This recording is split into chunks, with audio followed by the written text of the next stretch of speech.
Okay, and we are going to begin with the tribal acknowledgement, with which Jane is going to read this morning. And what we'd like to do is start passing this around so other members have the opportunity to read it and say the words. So Jane, please. Okay, thank you. Just have to have it. Here it is. Okay. Let us acknowledge we reside on the ancestral lands and waters of the Coast Salish people who have called this place home since time immemorial, and let us honor inherent Aboriginal and treaty rights that have been passed down from generation to generation. Thank you, Jane.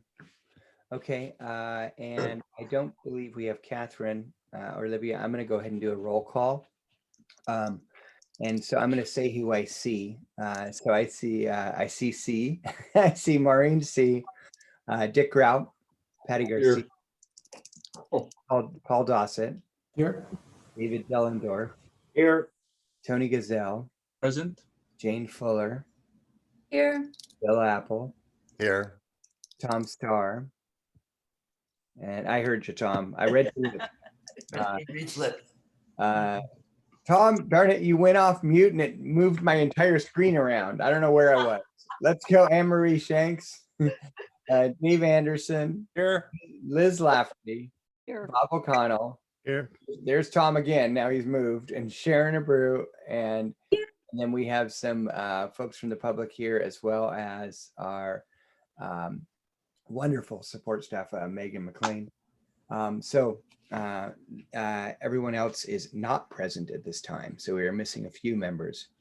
I also want to begin the meeting by stating that I am sorry that if anyone was offended from the public or from the commission in my reference to using a taser as part of a lively conversation as a sidebar, and recognize that that wasn't necessarily appropriate. So I just wanted to get that out there as well. I want to move us into minutes from the May 31st meeting. So if there are any changes or suggestions for those minutes, May 31st. Has everybody had a chance to look at them?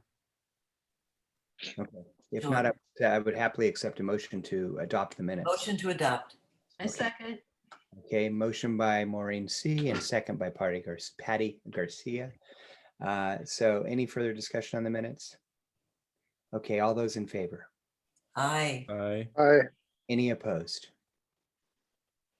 Okay, and no abstentions, obviously. Okay, the minutes are adopted. Great. Mr. Chair, Yeah, point of personal privilege, if I may. yeah, please. The past 2 days when we've had town hall meetings, it was great, and all the work was came to the be presented, and it was great work. I'm just concerned, or not concerned, but I'm actually wondering when is the at one point some members of this commission wanted to talk about the minority report or the minority view of some of these issues, and I don't see any time that was actually available to do, and I'm just wondering if that's something that we could discuss or deal with. And I just wanted to, because I heard a lot of good things yesterday and day before, which is great, but I also want to know that the public understands that there's actually some minority opposition to some of these points that were presented. Not that I am one, but I'm just saying that in general, we've talked about that in the past. And I think if I may name some commissioners, Commissioner O'Connell talked about minority report a couple times and others. So just a question. Yeah, so under new business, I actually have a few items, and that was actually one of them, Tony, was to bring up kind of, I want to have a conversation today about our final steps. And regardless of whether we move forward with 2 batches or 1, I'm hoping that we can debrief the town halls and then under new business, have a conversation about kind of how we move forward on whatever package we put forward. And so let's have a little bit of a debrief on the town halls first to follow the agenda. And then I wouldn't necessarily, I'm not phrasing it as minority report or minority views. What I'm looking at is kind of how are we putting together the entire package and how do we want to do that? Um, so Marina, I saw your hand. Yeah, I was just going to ask if you would remind the public to turn their video off and mute themselves. Yeah, of course. I don't see any members that are, yeah, I have but some pictures here. Yeah, anyway, it's okay. yeah. So, and that's, yeah. So I think everyone's doing that at this point. If just so the public remembers that during this part of the dialogue, we like to have your videos off so that it prioritizes the commissioners on the screen for each of us. Thank you. Thank you. Yeah, of course. Any initial thoughts on the town halls? Has everybody seen the data that Olivia shared, which was just great? So is Sharon's notes. Yeah, Sharon's notes are fantastic. Olivia's summary was fantastic. I appreciated, I took pretty scrupulous notes on every comment that everybody made as well. And they aligned pretty much with what Olivia sent out as well. Anybody have any thoughts, anything they'd like to share? I see Tom Starr and then Maureen. Thank you, Mr. Chair. Well, I was really amazed at the fact that there's virtually no criticism or problems mentioned with county government. And in fact, I heard a lot of kudos on the cooperation, particularly one member who's on, I guess, the MRC committee or something, talked about the great cooperation. So unless someone can remind me, I didn't hear any, what's the problem points?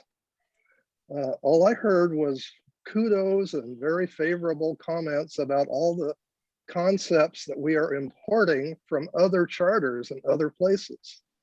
So yeah, that maybe makes our charter better, but most of the time is spent on discussing these imported concepts of inclusiveness, all this stuff. So what's the problem? I would really like to hear more. If some of you heard that we have grave problems we need to deal with in this county. Thank you. Thanks, Tom.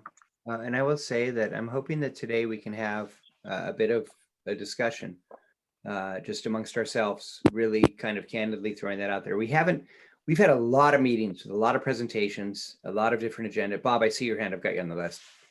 A lot of different agenda items.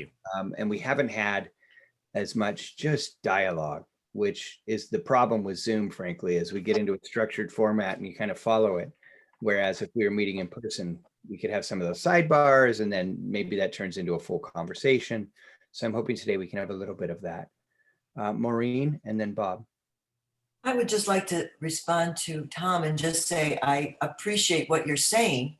And I find that the greatest criticisms are in the chat site. There's a lot of people just making comments about what works in government and what doesn't work in government. So if you follow any of the chat talk, you'll see some gripes.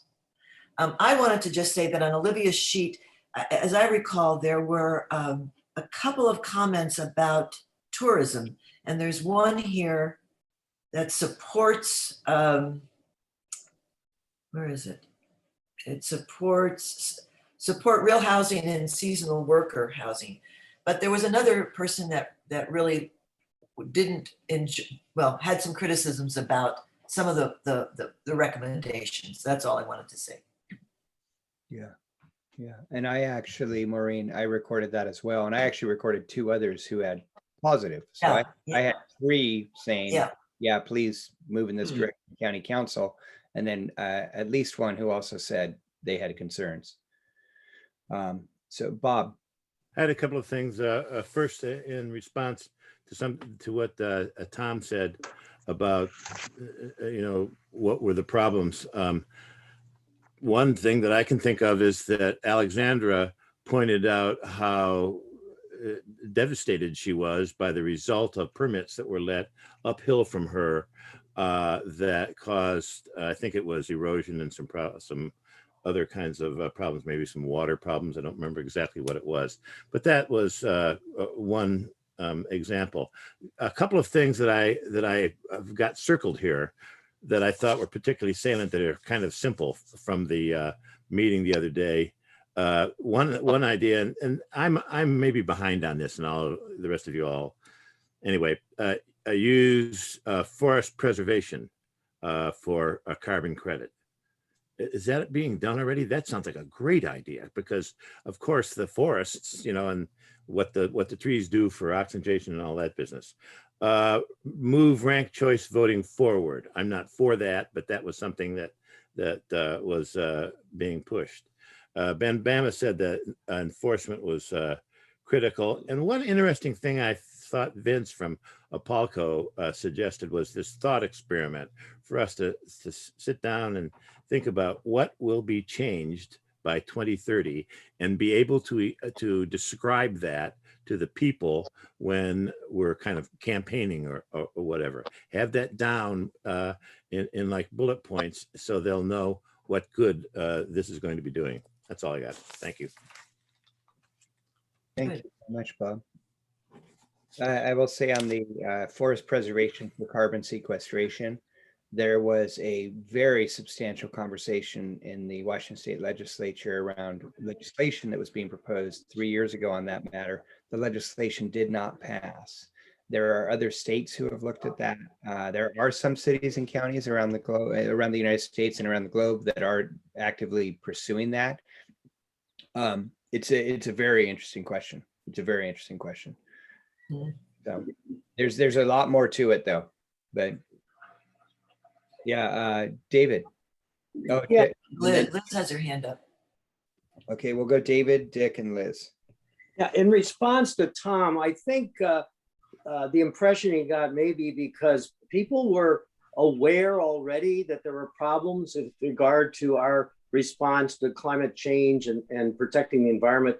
People who are attending and were supporting that have kind of moved on from discussing the problem, and we're just focused on what we have proposed as the solution.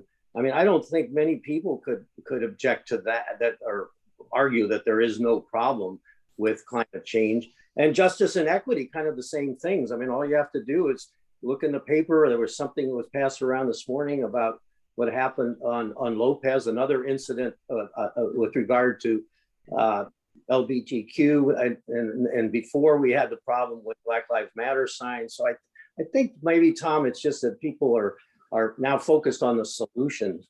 One other thing, one thing that jumped out at me here, and I'm repeated this over and over again to Kevin and others in and out of meetings, but the idea of an elected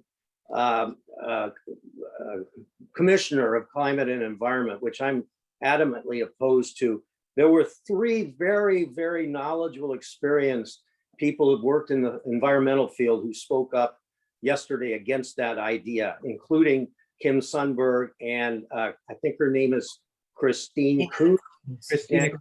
And then there's one other, according to the list of topics brought up, there was a 3rd person who opposes climate and environment elected. So I just, I want that to come back for discussion, and I'm hoping Kevin will not let me take that motion because I voted against. David, I have to clarify, it's not me not letting you. It's a violation of the rules that we operate under. Correct. Okay, the rules. You are applying the rules. That's fine.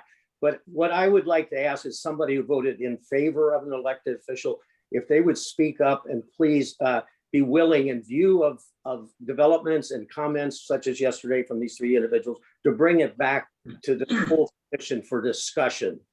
And we'll see how the cards lay after that, but at least let us talk about it, because I think there are some very important people, knowledgeable people, opposed to the whole idea.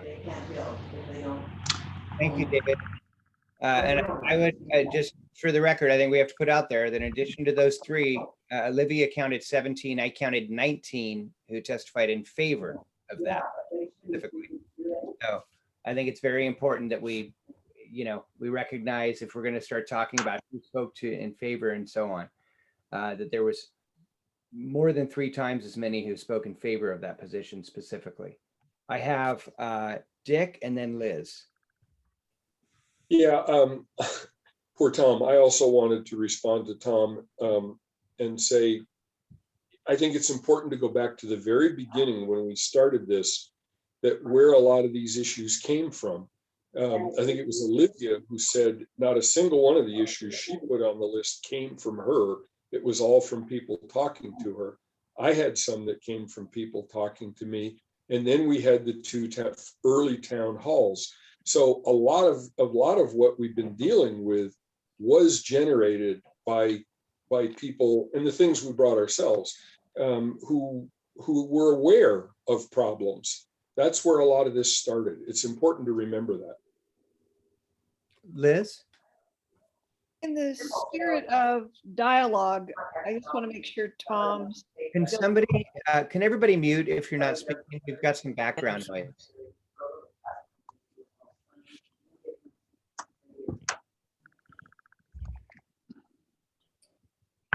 Okay, Kevin, you had spoken about there's a sense of dialogue.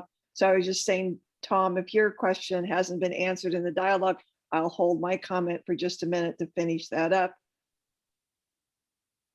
Did you want to say anything, Tom, about your question before I move on with my comment?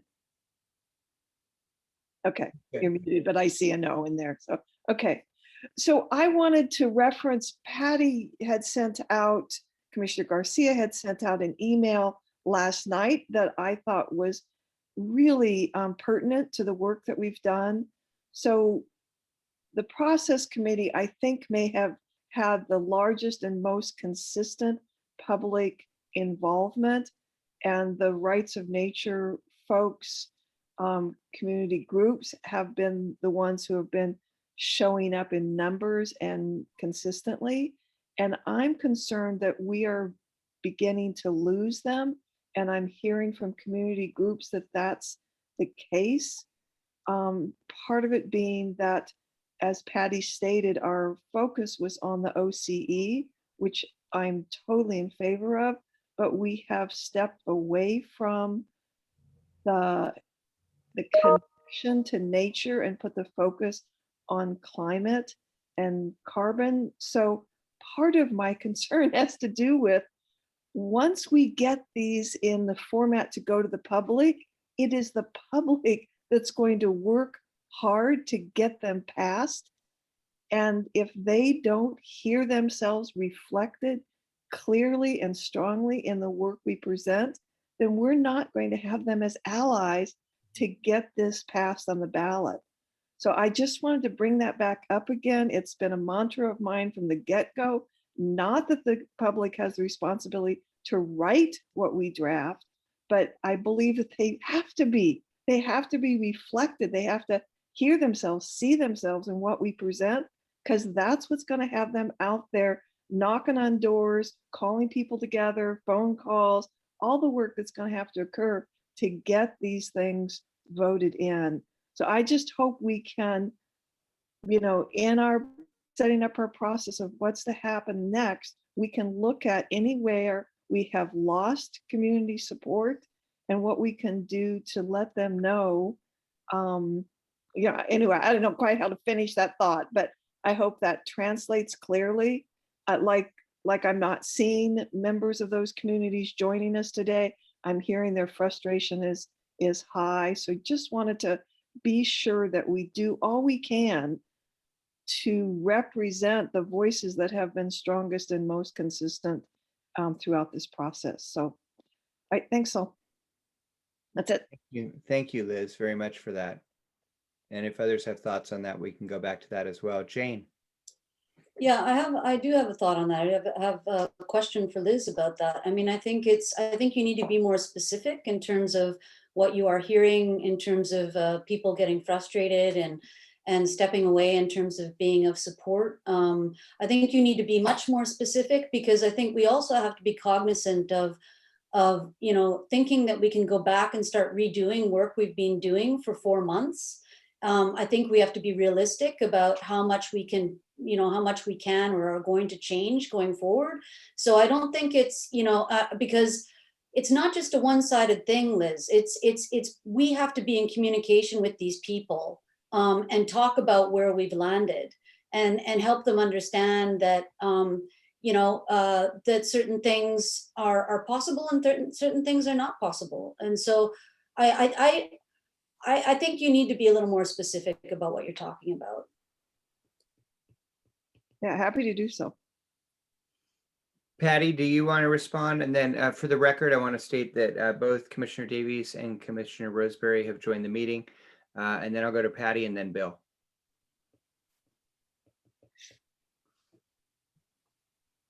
You're muted, Patty. That's all right. Okay. My comment was on the emphasis of climate change rather than the emphasis of protecting our natural environment, which was what we were hearing all along, and which is what we tried to put in the statement of values. And a lot of the people that were supporting a Bill of Rights for nature accepted the fact that we couldn't do a Bill of Rights for nature and that the statement of values was the next best thing. Let's get that into the charter. And my disappointment was that that really wasn't stressed at all in the town halls. The presentation was about the OCE, and that seemed to be more climate change. So I think Liz is saying these people that were so supportive of us are backing off a little bit, like, well, hey, where's nature in all of this? That's my comment.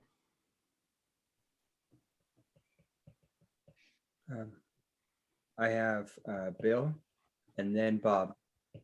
I agree with Patty. I think part of the problem is a lot of the people who came into the CRC and a lot of the people watching the CRC had the firm belief that the CRC could do what it could not do.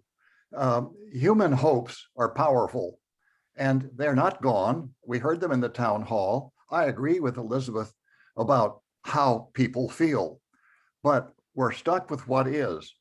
And it's kind of a terrible thing. And I think we have to explain, just as Patty said, we're doing what we can do. This is as far as the CRC can go. The fact of the matter is nobody wants to take on the legislature, and few sane people do. And it's tough work. But having a tool and then assuming that it can do what it can't do harms us all, because it ends up with disappointment and impairs the institution. I think we do need to explain, here's the story. We hope to do what you hope to do. We found it wasn't possible. This is what we could do. We assure you that this is the maximum, and we feel just the way you do. Nice, Bill. Thank you, Bill. Bob. I think that probably the most present person from the community, at least to my perception, was Alexandra. Now, Alexandra called me the other day, and she was a little down about what had occurred. Now, she and others, I think, have accepted the fact that we had to go to a statement of values. So then her attention turned to, and she said, that's good, you know, that'll be in there and that'll help a lot. But then her attention turned to the Climate Commission and the Climate Office. Very interested in that. She was asking me about what the details were, because she said that she and others did not understand what the Climate Commissioner could do and not do for whatever reason. And I told her specifically one thing had to do with looking at permits or applications for permits beforehand and commenting on them. I asked her to give Patty a call, because Patty is the person whose giant brain would retain all of this. I don't know whether she ever got that done or not, but that is a concern that she, and I'm sure others have, that they, for some reason, weren't able to learn exactly what the Climate Commissioner was going to be empowered to do, because that is where their hopes and dreams are lying now. Okay. And if we can do that, if we can explain what this place will look like 10 years from now as a result of us having a Climate Commissioner, that will really help. If we can tell them in the kind of bullet point that you talked about, Kevin, what those things are that Climate Commissioner can do, and we can expect that Climate Commissioner to be involved in just a simple sheet that we would put out, wow, that would really, really help. That's all I have to say. Other comments on the town halls? Liz, please. Dick. Liz and then Dick. To echo what Bob is saying in terms of getting into the details, that's spot on of what I'm, hearing is that they are in alignment with that we needed to move away from rights of nature. That was a battle we, couldn't take on. And they have put their focus over onto the strength of the Office of Climate and Environment. And their concern is that it's been separated from development. I think there were three things, and I'm not recalling them right now, that seemed development, build out, something, that seemed to have direct impact on the well-being of our natural world. So it's not making sense. The other piece had to do with if we have on the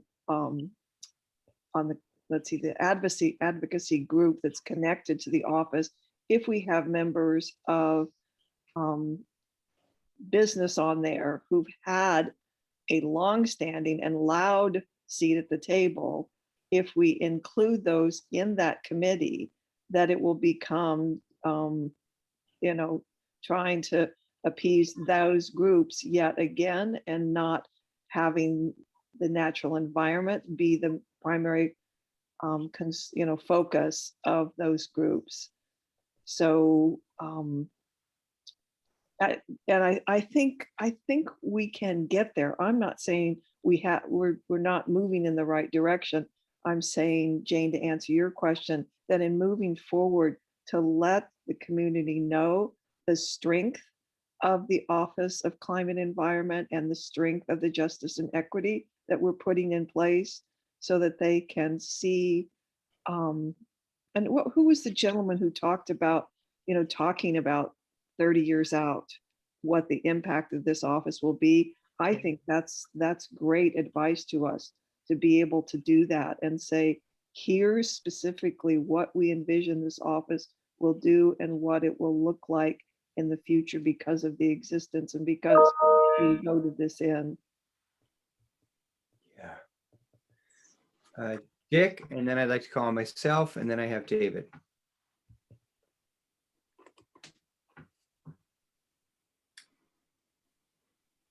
You're muted.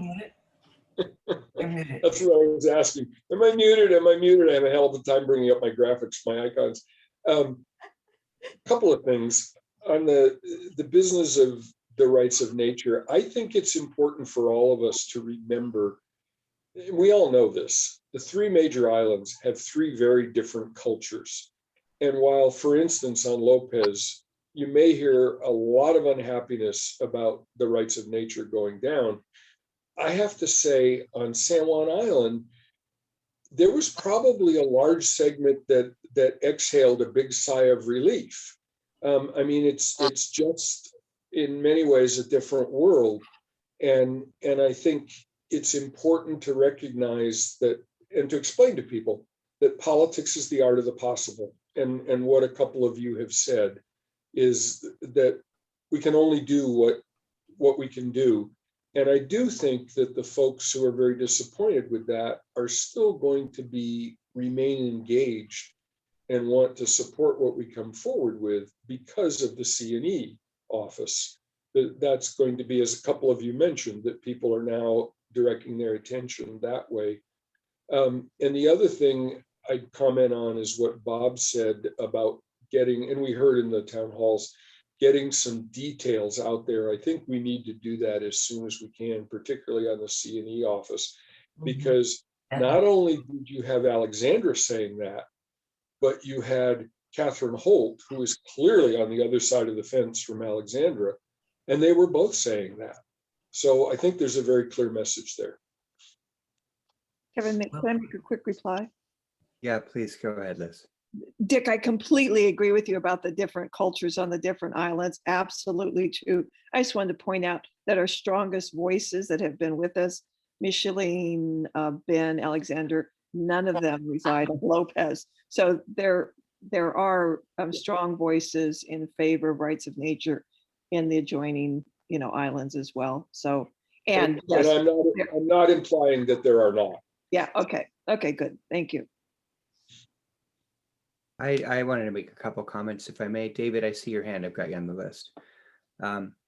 One is, and this goes all the way back, Tom, to your comment. And again, it was in the chat. There was a woman early on, I believe it was the first night, who couldn't get her microphone to work. And so she wrote her comments in the chat. And I stated during the meeting that she had put them in there. I did not read them, however, but what her comment said is that I believe she was past code enforcement for the county, but I could be wrong, but I think that was the position. And she stated that on several occasions, she had problems enforcing the code and brought those to the county and also to outside organizations, and nothing was done. And that is something that we've heard time and time again. Again, I want to get into this more under new business, but one of the issues that really struck for me, which many of you are touching upon right now, is we need the facts out there. And this is going to be one of those times where, once again, it's not going to be. The problem we have had so far is that we have been following the government model of a mentality of more information is better, get all the detail out there. And what we really need is bullet points, but we need very factual bullet points. And so there was a woman last night or 2 nights ago who said, you know, if we could have some fact sheets. And one of the things I'm going to propose to not necessarily going back to the subcommittees, but leads on different issues today, is that we work over the next, few days to really try to pull together fact sheets explaining what it is and why it is, what we're addressing, why we're addressing it, and why the solution we've proposed is the solution that we are putting forward. I think that's going to be critical. And there was a ton of comments in the town hall, and we have said this several times too. So, and then I have some more pieces on that under new business that I'd like to propose, but we can get to that in a minute. David.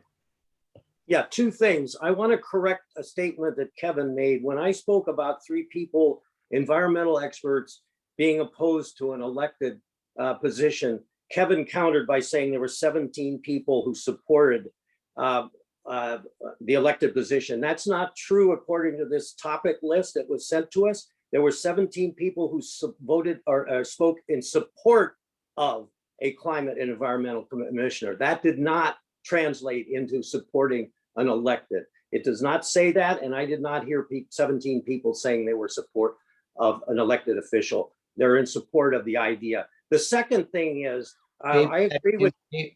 Let me finish, Kevin. Yeah.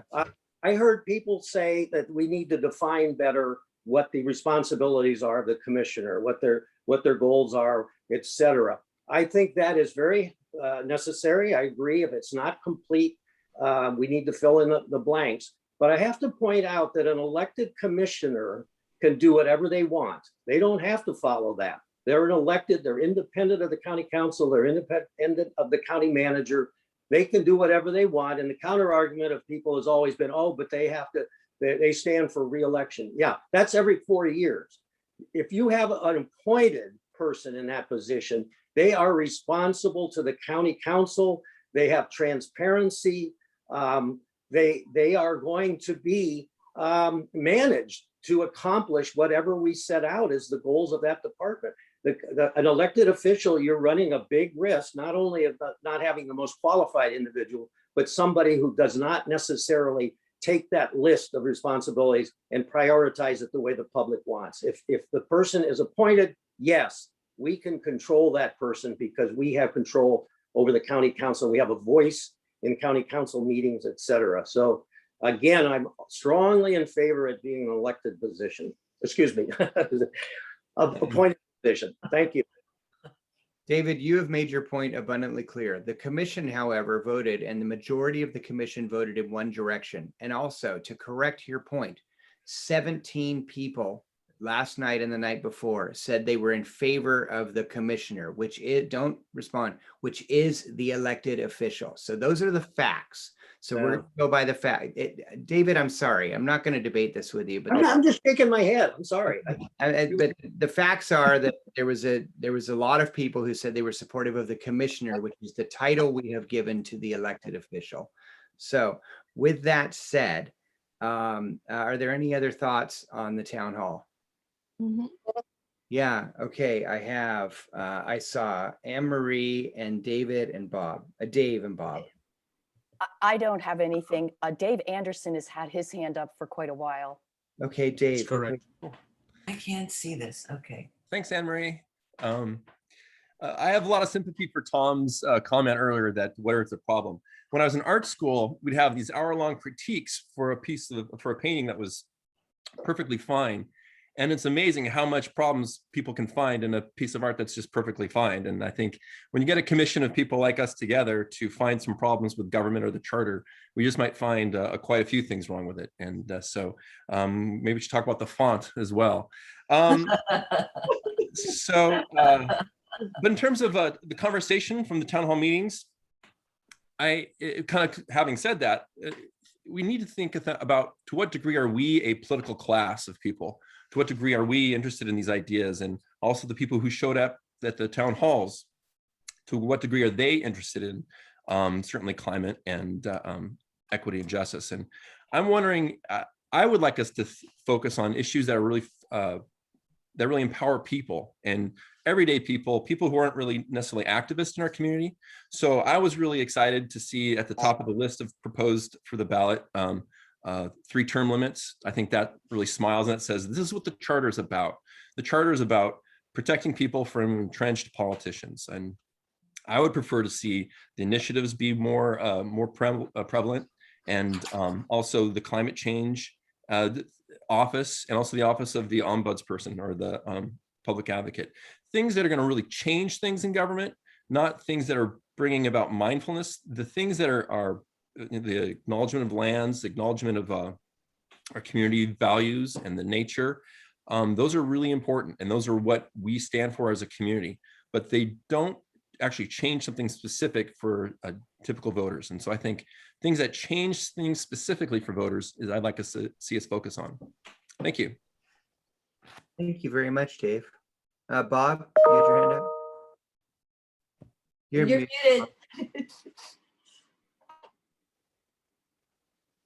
Okay.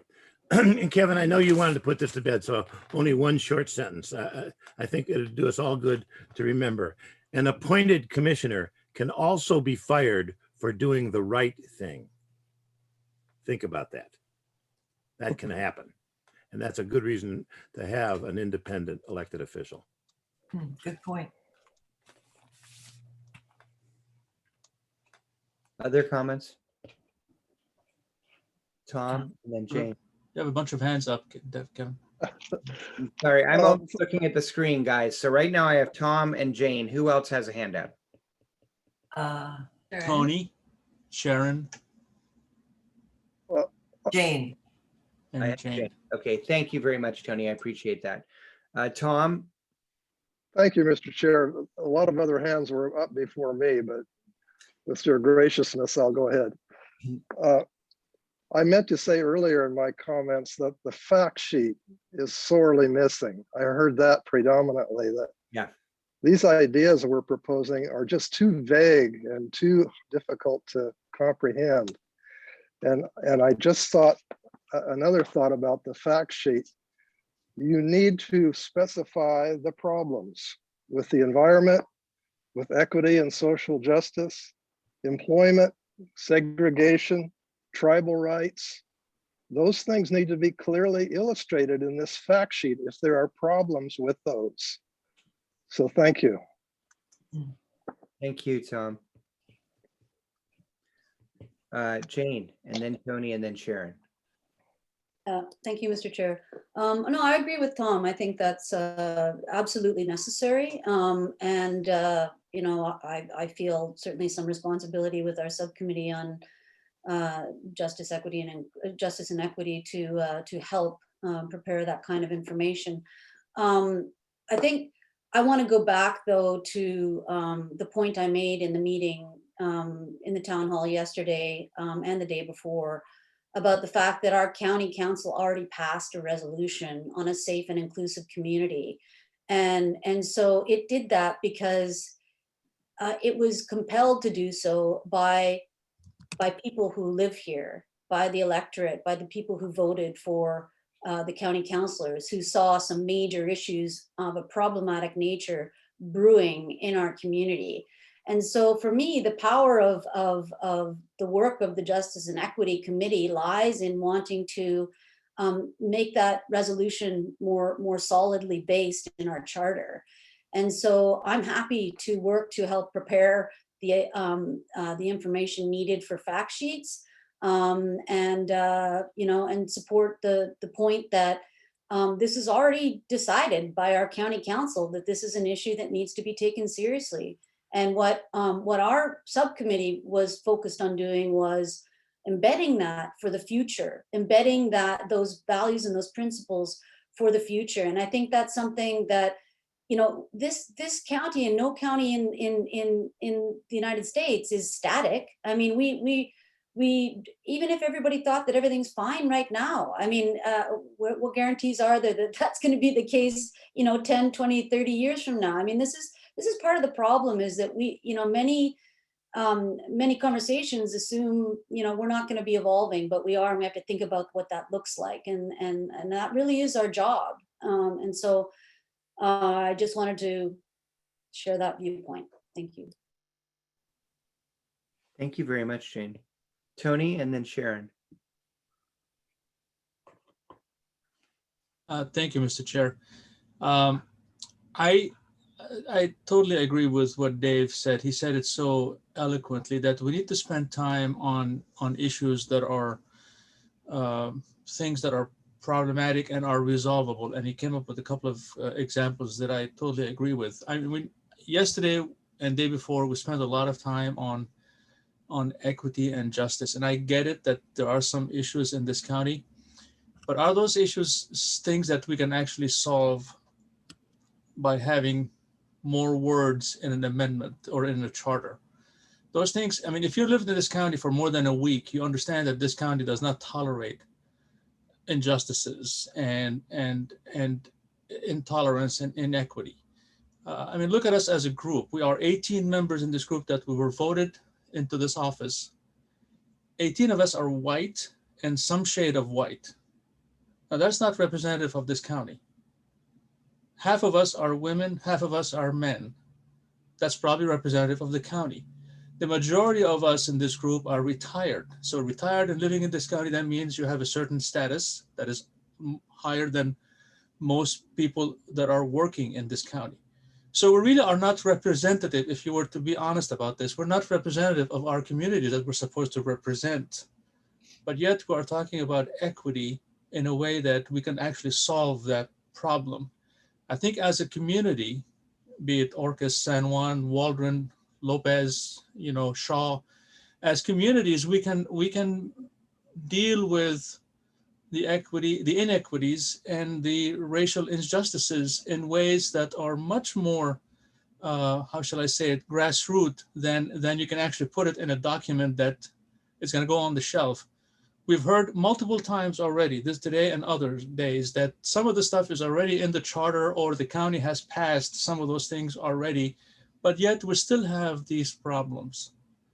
Or maybe sometimes some people might say these are perceived problems or so on. We are in the bluest of blue counties in the country, and yet we still are dealing with those kind of issues, and we think that if we put them in a document, all of a sudden we can feel good and we solve the problem. That's not how it works in my view. I've been here for a long time, and I tell you, I don't know anybody in my immediate circle or in friends that I know or people that I work with have those kind of issues in their mind where there are those words will actually be affecting. So please, let's just work on things that we know we can fix, things that we know we can move forward to the commission, to the public to vote on, and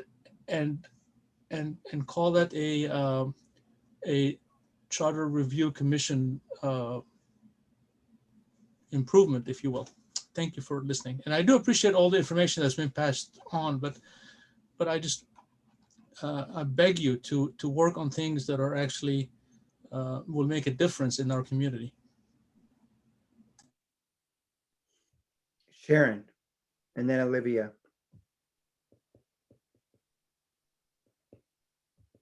Sharon just put in the chat that she's with the eye doctor now, so we may need to follow up with her. Oh, sorry. Thank you, Olivia. Olivia.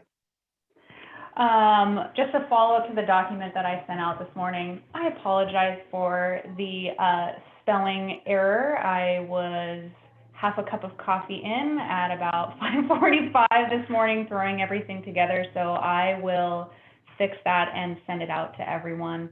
I took the best steps that I could, and I understand that there's some questions around the numbers. So feel free to rewatch the video and challenge whatever I put down. If you really want to spend the time doing that, feel free. It's an editable document, so go for it. I just wanted to bring up that there's been a lot of back and forth replying all to the full commission, and I just want to remind everyone about OPMA and the importance of understanding that. So I'm going to be sending out the same thing that Randy gave to us in the beginning to make sure that we all understand that practice. So that's all I have. Thank you. Thank you. I put myself back on the list, and then I have Maureen. And I actually wanted to kind of echo something that Kyle Davies just put in the chat, and that was what I was just writing as you were writing it in the chat. Tony, I have to say I really disagree with some of what you just said. And mainly it's regarding the fact that, first of all, this is not a frivolous exercise. We're not just putting things in a document. This is our county charter. And what the county charter does is it creates the structure that will allow things to take place or not. You know what I hate? I hate it when people call me and I don't accept their call, and so they call back. Sorry, I keep getting distracted because my whole screen lights up. You've got a call. So my point is this, is that if we can put together a powerful structure in this charter, it will allow incredible things to take place. And if we don't, it won't. And we have heard, and Tony, you correctly pointed out, we got a bunch of white people on this commission trying to talk about how other members of our community may or may not be impacted. And what we have heard from dozens and dozens of people is that there is, in fact, inherent racism and inequality, even in our own community. And so the more we can do to underscore the importance of taking action on that, the more we can do to highlight it and have those conversations, but more importantly, put a basic structure in our charter that forces our county, regardless of who's elected in the future, regardless of who's living here in the future, but that is the base that's there. And the same holds true on the environment. And I really appreciate the conversation that Patty and Liz started earlier in this meeting with regard to making sure that we don't just talk about climate change, but it also comes back to the environment. And for me, and I've been too deep in it for too long, Bill, I've got you on the list. You know, when I talk about climate change, it's almost all encompassing of everything, but not everybody's thinking that way. And when we're talking about the structure we're putting in place with, and fortunately for some of you disagree, the structure we voted upon, that it's really important to keep in mind that there have been a lot of flaws, and even recently in our county with regard to environmental protections, and they continue. And we've also heard from several staff and past staff who told stories of putting forward good ideas and having them go nowhere. And we have also heard from that problems were put forward and looking for solutions, and those went nowhere. So I think that's really important. Mr. Chair, may I respond to some of the things that you said and others said? My name was mentioned. I think it's proper that I can respond. Yeah, I can put you back on the list, and if we can keep going around, is that okay, Tony? Well, no, I mean, you know, it might lose its effect if it's 3 or 4 persons down. I'd like to respond as soon as possible, like right now. Hey, Tony, I'd like to finish my thought. Okay. You know what? Go ahead.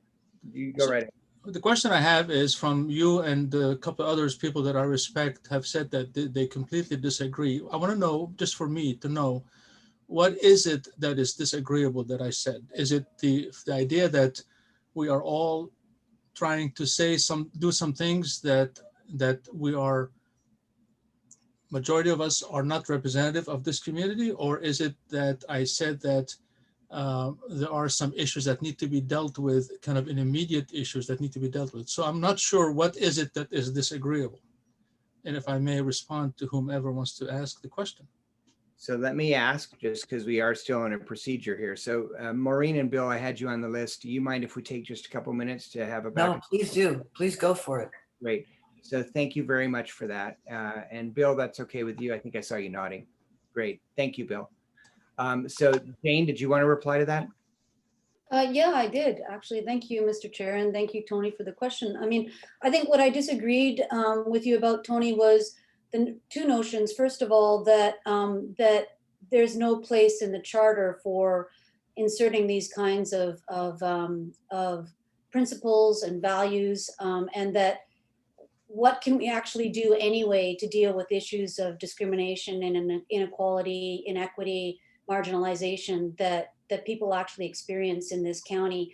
I think there's plenty we can do. I think there's an intent inside the county government to do things about this, and there actually are things that are being done. I think what the charter enables us to do is have greater structure and meaning and direction and focus for efforts of this nature so that results can be accomplished. So I took issue with the notion that, you know, grassroots community organizations should be the ones protecting the rights of people who don't have adequate voice in this county. And I don't think that's, I think it's absolutely the responsibility of the county government to represent people who have those experiences and who live those experiences daily. So I also, with regard to your issue about us not being representative, I've thought that from the very beginning of us forming as a commission.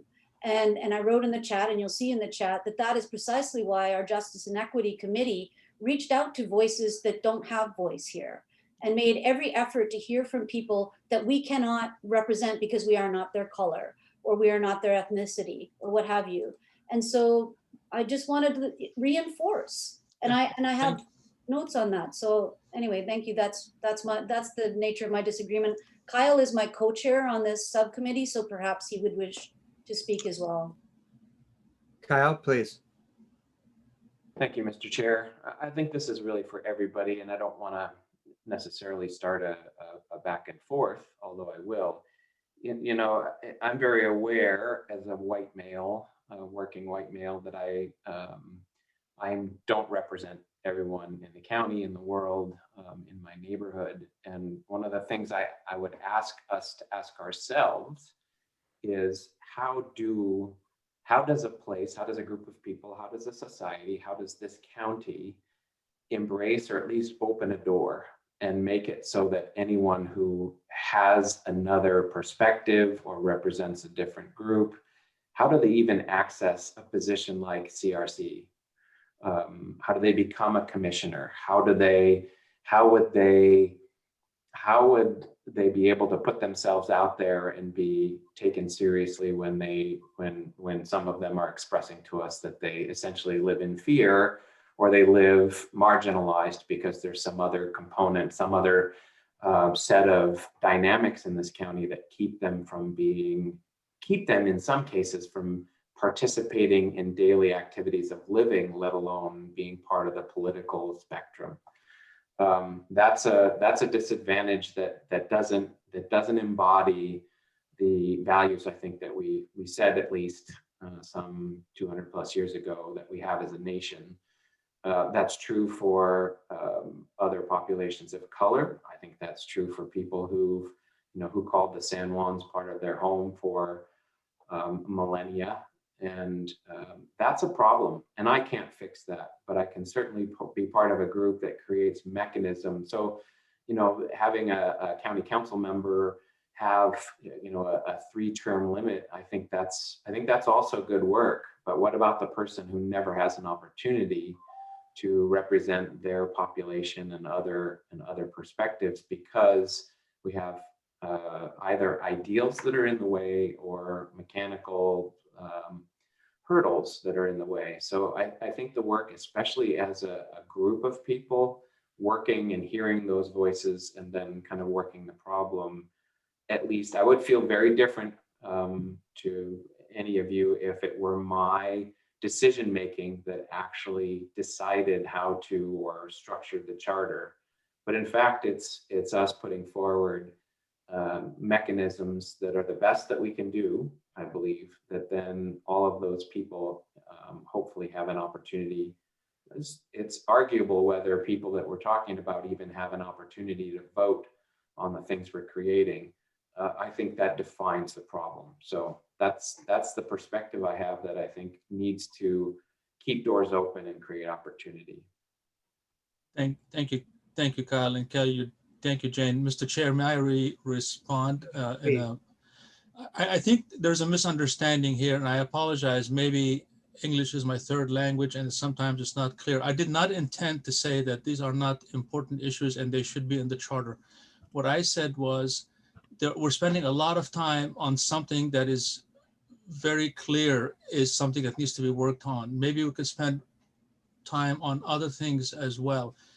I do agree totally, Commissioner Davis and Commissioners Fuller. I do agree totally with what you're saying, because I've lived here a long time and I've seen some of these issues, but we've dealt with them at a level that we can. The charter having those comments in them, yes, solidifies that information and makes sure that for eternity, if you will, the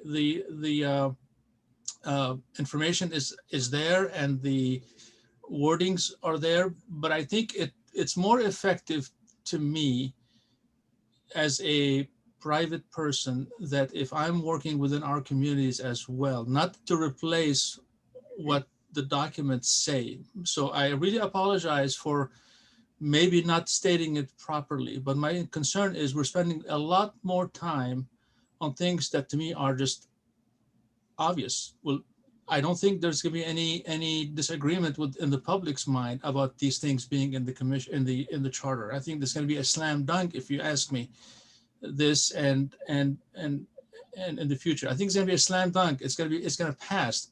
That's not the issue. The issue is that what are we doing as a community to make these things that are actually in writing and will be in writing? How do we make things actually work better for our neighbors and our people that we deal with every day? That's all. No offense. I did not intend to offend the authors of these documents. I'm just trying to say that as citizens, we need to also work hard to making sure these things happen. Just putting them in a document might not be enough. Thank you. And I apologize, I had to step away, but Tony, I did keep the volume on and was able to hear you, and I really appreciate your comments and your clarification. I think this is a really good conversation for us to be having. Bob, were you responding to this? Because I have Maureen and Bill and Sharon also on the list. If you Yes, I was responding to what Tony just said. Okay, please go ahead. I just wanted to say that once you put something in a document, for instance, the values that we laid out, and the community agrees with those values by voting for them, then you can do things to follow up on those specific values. A committee could be started to gauge the community's response to those values annually. There's any number of things that can happen, but until you get together and agree on what your values are, which we're attempting to do, you don't have the tool. So Tony, you're right in a way. This doesn't accomplish what we want to accomplish. This gives us the tools to accomplish what we want to accomplish. That's all I have. Any others want to respond on this topic? If not, okay. Bill, you wanted to respond on this? I have you on the list too. And Jane. Okay, so we're going to go Bill and Jane, please. I just want us to be all aware, and I think Tony is partially pointing it out, that what we do, we are creating tools. They may or may not be used. One of the big pieces that cannot be touched by the government is the economy. And there are people who cannot participate in government, who cannot participate in seeing that their children get to school, who cannot participate in seeing that their children move in the circles where their futures are better assured, because they are on a work schedule, or they have health problems, or there is dissidence within the family. These are all things that the government cannot treat. And so I think we need to be clear that there are real limits to what we can declare and feel good about, as I do, in terms of what's available. We can only make what's available, but I think that getting people to commit money to low-income jobs, to low-income housing is a matter that is desperately needed here, and it is not a government function, and it is completely missing from our effort, and we need to respect the fact that what we are doing has its limitations. I'm going to go ahead and let Sharon speak now, just because she's in and out of a doctor's appointment, and I would like to let her be able to say something. Thank you very much. Well, I'm just going to make a couple points. Just about the Climate and Environment Commissioner, not to belabor the point anymore, but just to say that having that position be appointed would disempower that position. Having to have that position answered to the county council would defeat the purpose and intention of that office. And I also want to say that this is a democratic process that we're in here. I heard yesterday and read in the chat that not everyone on yesterday's town hall feels represented. So I really want to know about what we can do about this, because we were elected by people who want us to represent them. And a majority of us are concerned about climate change and justice and equity. So we are reflecting the majority of the county by virtue of having been elected. Just the majority of us on the commission are concerned about those things. And just to say that, certain kinds of compromise render any efforts meaningless. For example, on climate change, when you compromise on that, you really pretty much, and this, I guess it can't be every aspect of it, but pretty much every aspect of it, you just kind of render it not dealt with, ineffective. Also, I was concerned about the proclamation by one member of the public about asserting individual values versus community values. And I just think that if we don't think in terms of our neighbors, we are sunk as a species, in my opinion. None of us is living in a bubble, and I think it's very important. Yes, we have individual rights, but if we don't have community values, I just don't think we're going to make it as a species. Thank you. Thank you very much, Sharon. Are there any other comments on this line of discussion? I had one thing that I wanted to share, which is very personal. So as I think everybody on the commission is aware, there was a letter sent calling reference to me, what I try to do as a joke. So there were some members of our commission that speak often and often out of line. You weren't recognized. And there was a sidebar conversation about that. And somebody said, I think we need a sergeant at arms. And my response was, I think we need a taser. And I said it in humor. And what was called to my attention, and it took me a couple of days to really reflect on this and think about it. There are members of our own community where there's nothing funny about making that reference. And I've actually been tasered, and I've actually been taken down by actually several police officers. And well, I won't get into that. It was a very traumatizing experience. It traumatized me for years. What I have come to realize in my own privilege is that experience happened to me once. There are some in our own community who live in fear of that sort of experience happening all the time. And that is not to say that our sheriff's department is like that, but maybe people came from another community where it was. And that privilege that I have in my life, because I am a white, straight man, is something that I need to reflect upon. And I think all of us need to reflect upon that place of privilege. And so for me, my apology at the beginning of this meeting, I went through it quickly, but that was very heartfelt for me, because it was a personal experience once again, where I have to question my own privilege. And what I'm realizing in my life is that I need to question my own privilege every single day for the rest of my life. And that is what I think this charter is getting us to do, this discussion we're having on justice and equity and inclusion in our own county. We think, and Tony, you are correct, we are one of the top most liberal voting counties in the country. We usually tie with Monterey County in the country, hands down. That doesn't mean we've got it right. And in fact, often that means we've got it wrong because we look around and we go, oh, we're all, progressive thinking and we're out in front on these issues. But when you actually look at what the county is doing, what our government is doing, and what it could be doing are two different things, at least in my opinion. And that's why I think a lot of the work we're doing is so important. Because again, if this is our Constitution, this is our opportunity to get it right. Let's put it in the law of the land that doesn't change when a new person gets elected. And I could have a whole piece right now on the climate office as well and why that matters. But I will say that if we put it in the charter, it's as permanent as we can get. And what we have seen in our own county and most recently at the federal level, but definitely in our own county in the last years, is a change in office has a big difference in the priorities of the county. And that doesn't change in the charter. So thanks for letting me share that. Thank you. Jane? Yeah, Anne Marie has been waiting for a little while. Yeah, I know. I've got Maureen and Bill and Anne Marie. I'm not sure. I was going to ask Jane if you can hang on one sec. Anne Marie, did your hand go up in response to this conversation? Yes. Yes. Okay. So I'm going to go to Anne Marie first and then Jane. Sorry, Anne Marie. I thought you were on the other list. I'm keeping. No, that's okay. I just wanted to kind of rewind us a little bit to remember that this is for 10 years. That's the idea. So we're looking forward 10 years.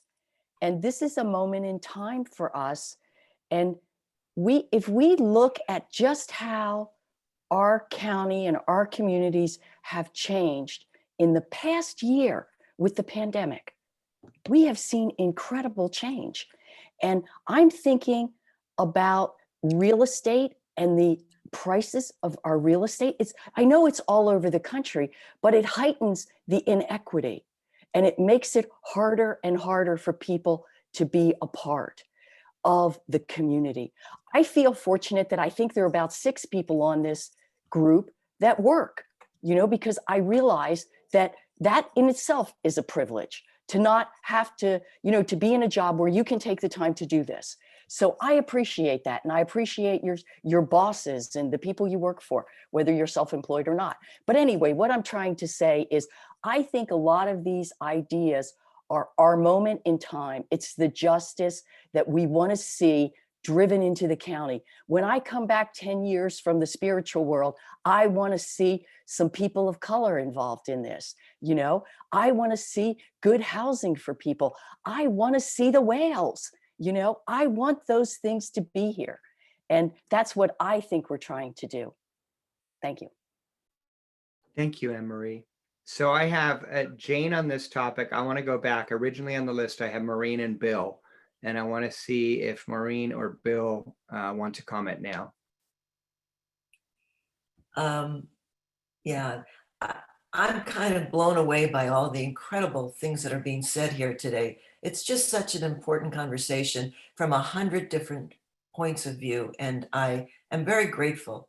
I also feel like from time to time, the CRC becomes so frustrating. And I see that as exactly what it is like to be in government. Government is slow. Government moves at the same pace my beagle Pippi moves at, just boom, boom, boom. And that can wear you down. I am in support of being bold. I'm in support of trying to do something here that will have a more lasting effect. But I also want to say that government is like, you have to prioritize everything. We are trying to prioritize everything. But you have to keep in mind that as soon as you prioritize, you have to negotiate those priorities. And that is an important part of what's about to happen for all of us. So let's all be patient with each other and the points that are being made here. Thank you, Maureen. I have Jane and then Tony and then David. Am I missing anybody? Okay. Thank you, Mr. Chair. And I want to try and keep this as brief as possible because I don't want to belabor it. But you all are aware that I I sent to you yesterday an apology on the part of the Subcommittee on Justice and Equity for comments made in the meeting on May 24th, which were insensitive and which offended members of the public who heard them when they watched the recording. And so there's no excuse for that. And so that's why I sent you that explanatory email to apologize. And I sent a similar email to Kiara Axelrod yesterday, who spoke about this in the town hall on the 1st of June. I just wanted to share with you also that I have continued to be I've continued to receive emails of people who are very angry at me because I wrote to the Orcas Women's Coalition stating that it was very unfortunate that they spread information to their coalition that was quite misleading in a certain way, and I reacted strongly to that because I felt it was very I had difficulty with that. So anyway, I've been accused of being a bully. I've been accused of being a gaslighter. I've been accused of being, basically someone who has no concept of what Black people experience in their lived experiences. And yet I've grown up with a Black adopted brother since the day I was born into this world, and have watched my brother being discriminated against throughout my life. And so I also know what it's like for women to experience sexual harassment because I've been sexually harassed myself. And so what I'm saying is I apologize for offending anybody in comments I made in the meeting that I chaired on the 24th of May. My frustration in reaching out to the Orcas Women's Coalition is that comments we made in that meeting were completely blown up, and it really, for me, devalued 4 months of intense effort and work that our subcommittee has been involved in. And I was upset by that because I felt that I was surprised that members of the public would show up for one meeting, or not show up. They just listened to the recording of one meeting and then really and became very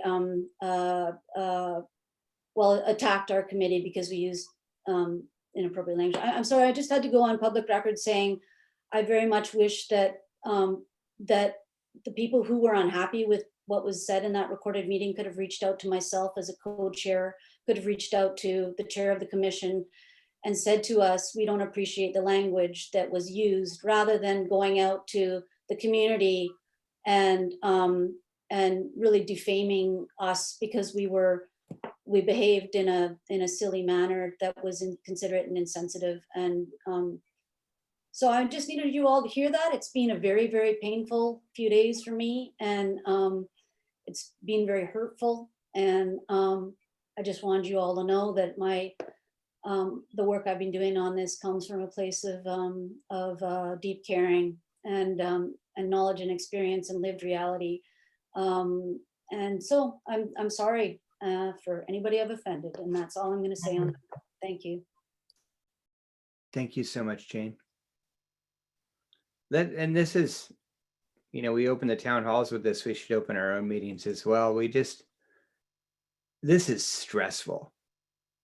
We're spending way more time than we thought we would. Not all of us, but some of us are getting hate mail. It's impacted our families. I'll speak personally. It's definitely impacted mine. It's impacted my daughter. So we just all need to be there for each other, even when we have differences. We are a team, like it or not. And we all, I said this last night, and I really meant it at the town hall, but all of us, we share at least one thing in common, which is we love the communities in which we live. We love the environment. We love the human community. And so if we can just remember that we're all at least starting from a common place, I think it'll help us. And unfortunately, I've got a few other people on the list. I need to move us forward because unfortunately we have a lot of work to do over the next weeks. And I have some ideas that I want to propose on how we might be able to do that too. But let's just start from a place of really caring for each other and supporting each other, even when we have differences. I have Tony and then David. Thank you, Mr. Chair.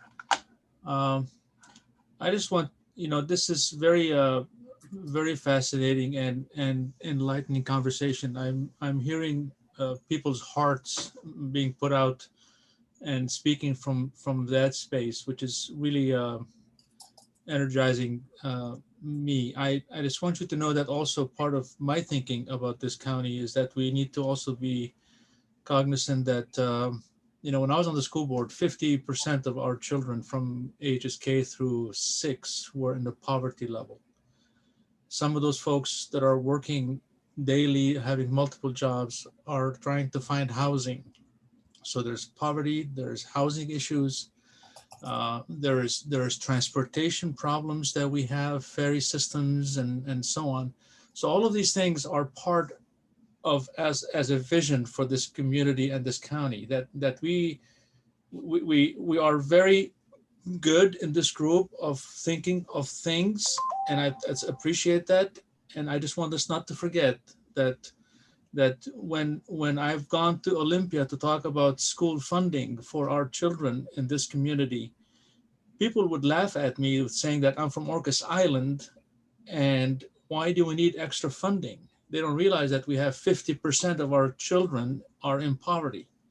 So those are the things that that energize me as well. So I appreciate all the passion. Anne Marie's passion is great. I love that regarding the vision of being able to live in this community with the ecological benefits that we have and being able to see and live here. But there are also other things that are just things that we need to be working on as well as a county. So I hope that we keep that in our minds as well. So thank you for this rich discussion, and I appreciate everyone in this group. Thank you. Thank you, Tony. David, you're next. I apologize, everybody. I have to step away for 1 second. I'm here with my daughter today without my wife, and so I just need to be a dad for a sec. Give me 1 sec, please. Well, I hope Kevin will hear this. This is all great discussion. I agree with a lot. Called on Liz, David.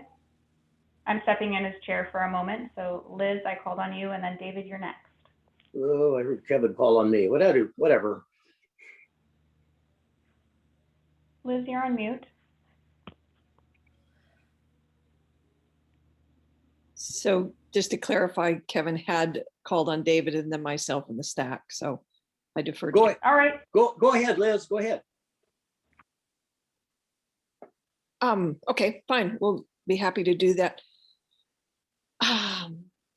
So I wanted to just illuminate what Anne Marie was saying, for us to keep the context of what a unique, unprecedented time in history. We have attempted to do a very unreasonable task and do it in the same amount of time that any other charter review commission has operated in. So I think if we keep that context, firmly in front of us, it will help us remember that history is asking something different of us right now, and we're doing our darndest to deliver on that. And my other comment was to Kevin directly, so I'll wait until he returns. You, Liz, David? Okay, this is all great conversation. I agree with most of what has been said, some exceptions, but I think we're preaching to the choir, talking over things that have been said over and over again in previous meetings. Our focus, I believe, now should be on how are we going to communicate these and other issues to the public. I mean, we talked about that before the beginning of this meeting. We were looking at the topics that people had brought up yesterday, and we were going to look at those, talk about those. I think it's time that the rubber hits the road and we focus on how we're going to communicate along the lines of what we've been talking about as a choir, preaching to each other. And I like the idea of the fact sheets. I think Tom, at the very beginning, said he thought that was a good idea. I think everybody else did. I think we should move on to that and see how we can do that, because we're running out of time, as we all say all the time. And putting together these fact sheets is not going to be easy. It's not going to be fun. We're going to end up having other meetings to discuss the fact sheets. I would like to ask to start this out, if people want to talk about this, where we go from here. I would like to ask what the timing is of the fact sheets, who the audience is and what the timing is. I mean, the audience is the public, but are we talking about fact sheets that go out next week? Are we waiting till after there's action by the county council? What would the timing be? I want to, Liz, you have your hand up, and then David, I can reply to some of that, but we do have some suggested agenda items I'd like to put forward under new business. That is one of them. I will say, David, and yes, we need to move on, but I want to underscore, I feel like the last 20 minutes conversation or 30 minutes, whatever it's been, has been one of the more powerful conversations we've had as a commission. And I just have to state that. And so, yes, we need to move on. Yes, there's more work to do, but this is really valuable for us to, as Tony appropriately recognized, several people were speaking from their heart and sharing their feelings at this point in time. And I think that's really important. And it relates absolutely to our business. Liz? In that category of valuable conversations, Kevin, I wanted to express my respect for you personally in giving a reflective apology and sharing the learning that has occurred for you. I listened to the video. I was not on that call. I listened to it. I could see that it was done with a non-caustic intention. But that's part of what I hear you saying, is noticing how hurtful we can be, even when that's not the intent. So my tremendous respect to you for going back, cleaning that up, and sharing the process as a public record, that people know you've learned from it, and we're all learning as we go along. So thank you. Thanks, Liz. Any other comments at this point? Okay, so a couple of things. I'm almost debating this now with myself, but the first thing I was going to propose is that we don't meet tomorrow. And let me explain why. It doesn't mean there's no work, but I don't know if the entire commission needs to meet tomorrow. What I do think needs to happen, there are at least a couple committees that, or at least groups that need to continue conversations. So climate and environment, and I will say, and there's been some back and forth, everything that was proposed as an amendment has been voted on by a majority of this commission. And the data was there when it was voted on in incredible detail, explaining in incredible detail what was going to be the office of the commissioner, what was going to be the commissioner, what was going to be the Justice and Equity Commission, all of these different things. That detail was part of those votes, and it's on the record. What we are talking about, however, with what we'll begin calling fact sheets, is boiling that down.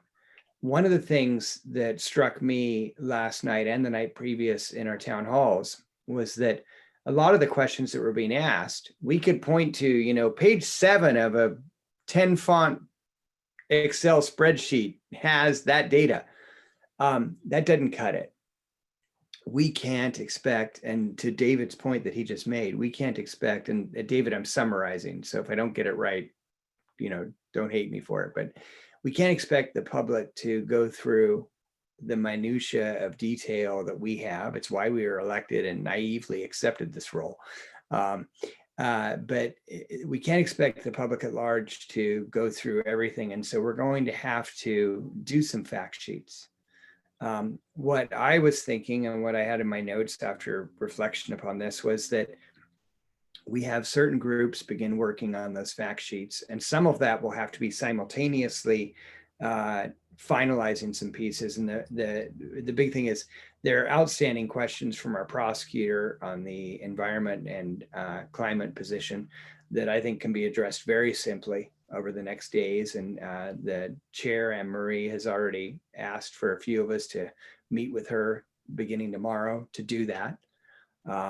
And so I think that's great, because that can take place. I would say that same group would be a good group to then say, okay, let's put together that fact sheet.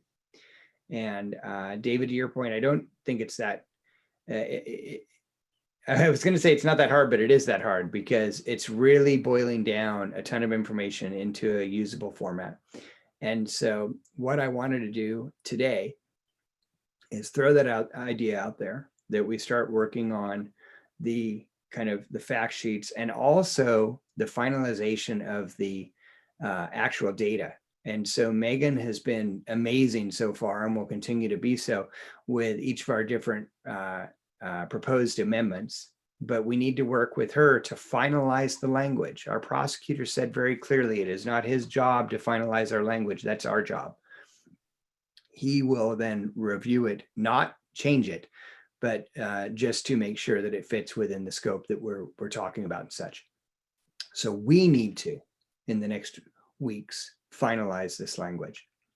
And so I believe that we have 3 tasks. One is where there's still outstanding questions, we need to answer those with regard to different questions that have been raised by our prosecutor or others. The second thing we have to do is really finalize the language in charter form. And remember, Megan will be working with us as individual groups to finalize sections, but then she has to take the whole thing and make it the new charter. And she can't do that until we're done with all this. And so the clock's ticking, to David's point. The third thing that we need to do is really think about these fact sheets, is how are we putting that to the public? And ultimately, how will the public receive that in the November election, or possibly 2? We still need to have that discussion again. So I've thrown out a few different things there. So the first is whether or not we want to meet tomorrow. And again, if we're not meeting tomorrow, it's not because we all get to take a break. It's because we're going to refocus on these specific tasks. And the second thing is, are there other groups that need to get together to kind of start thinking about fact sheets and so on? And Megan, I see you turned on your camera. Would you like to chime in here? Am I missing something, or are you going to quit? Not yet, but if we have another weekend like Memorial Day weekend, I might. No, I'm just kidding. I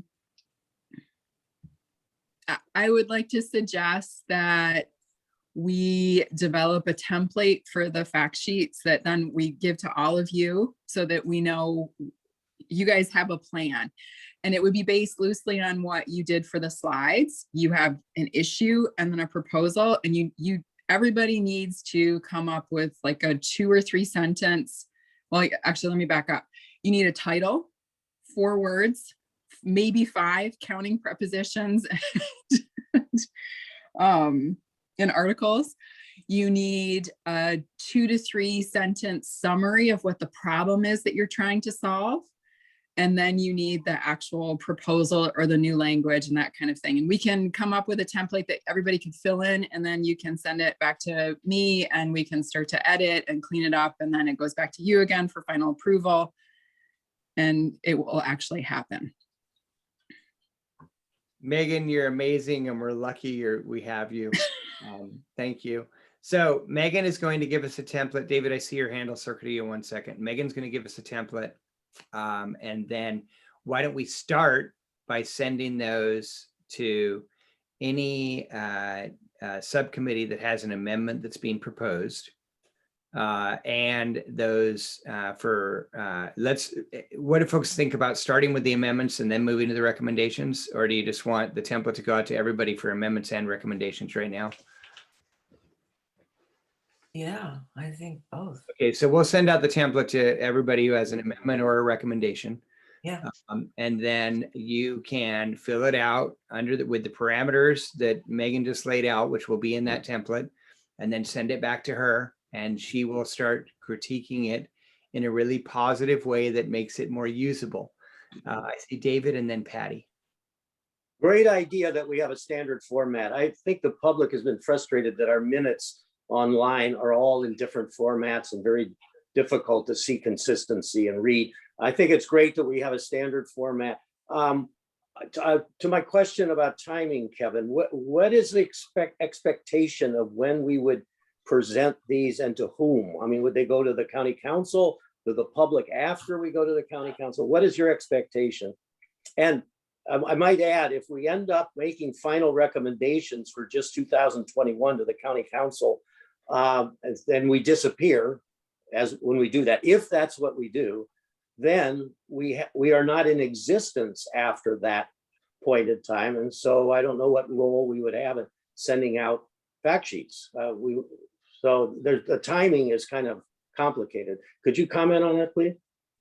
Yeah, so a couple of things. I'll start with your last point. The fact sheets would be developed while we're still sitting here, and then they'd be available. So they would continue to be shared, and they would be the factual pieces. So I've got David, Patty, Dick, and Bill, just so everybody knows. I feel bad when you have to put your hands up. And I apologize, guys. For some reason, it is totally random, and maybe I need to have a course with Tony. But my computer sometimes shows when you put your digital hand up, and sometimes it doesn't. And today is one of those it doesn't days. And so I have no idea if you've got a digital hand up. And so that's why I miss you sometimes. So right now on my list, I've got David, Patty, Dick, and Bill. And I'm David again. What is the timing? Again, I'm asking David, trying to answer you. You chill, please. So my point is this: one is on the fact sheets, they would come out from us in official capacity, and then they would continue to be available. The timing issue is the next discussion I have under new business for us today. And I really appreciate you being a step ahead of me on the ideas, so thank you for that. We need to decide. We have officially canceled our meeting on June 8th to present to the county council. Your executive committee, and we discussed this last week when we came back with the recommendations for how to present things. Some amendments have been turned to recommendations, which with that full proposal was adopted by the full commission. So that's now our position. So we have that list of amendments. What we have stated to the county council. So again, the way the steps have to work, we submit them to the county council. There's no requirement for us to present. But we have to submit them to the county council, and then the county council has to turn them around to the county auditor to be placed on the ballot. During that same period, the prosecuting attorney has a lot of work to do with regard to those amendments, particularly that we put forward. Not just reviewing them and going through them, but also making sure that he has time, or his staff has time, to write the and kind of nonpartisan, non-biased titles and other pieces. And then the auditor has to find a pro and a con person to write the pro and con statement for each separate ballot measure. All of that has to take place too. The actual drop dead deadline for getting things to our county auditor, to Mylene, is August 3rd. That's the actual drop dead deadline. Originally, we backed up 2 months from that to the beginning of June, and we said, let's give the prosecutor a full month. Let's give the county council a full month.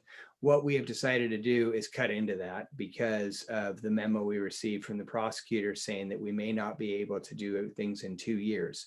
And we received that again, if you guys will remember, about 6 days before that first deadline of ours. So that kind of blew things up. And that is not to say, let's go revisit that right now. That's not where we are. The point is that we have less time than we thought, potentially.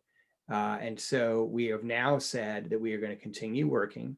And over the next, I hope, say 14 days, and I'm just throwing that out, that we would be able to come to conclusion on what are our amendments, what are the recommendations. We've already voted on that, but let me say why I'm raising that. It may be that we decide we're only going to do one ballot. We may decide, okay, we're only going for November 2021. And if that's the case, then do we want to put, I can't remember, I think we have 11. Do we want to put 11 on the ballot? Or do we want to revisit a couple of those and decide that maybe we don't want to move one forward, or we want to make one more recommendation or two more, whatever. So that discussion needs to take place. The final point, David, to your question, oh God, I had too many in my head and I lost that one, David. I feel like Rick Perry. I got through 1 and 2 and forgot the third. So, but David, remind me again, what did I miss in your question? Timing of fact sheets in relation to the presentation to the county or submittal to the county council. Yeah, so I'm hoping that we begin today working on those fact sheets. And No, but when do they actually have to be available and out to the public? So the fact sheets are our own creation. There is absolutely zero deadline on that. I remember my third point. I'm no longer Rick Perry. Third point is going to so the David, the fact sheets will be created by us as soon as we can do them appropriately with Megan's help, and then we will begin circulating those. And I'm hoping that that happens in the next week or two. And frankly, it better for the ones that we're putting forward. That's my hope.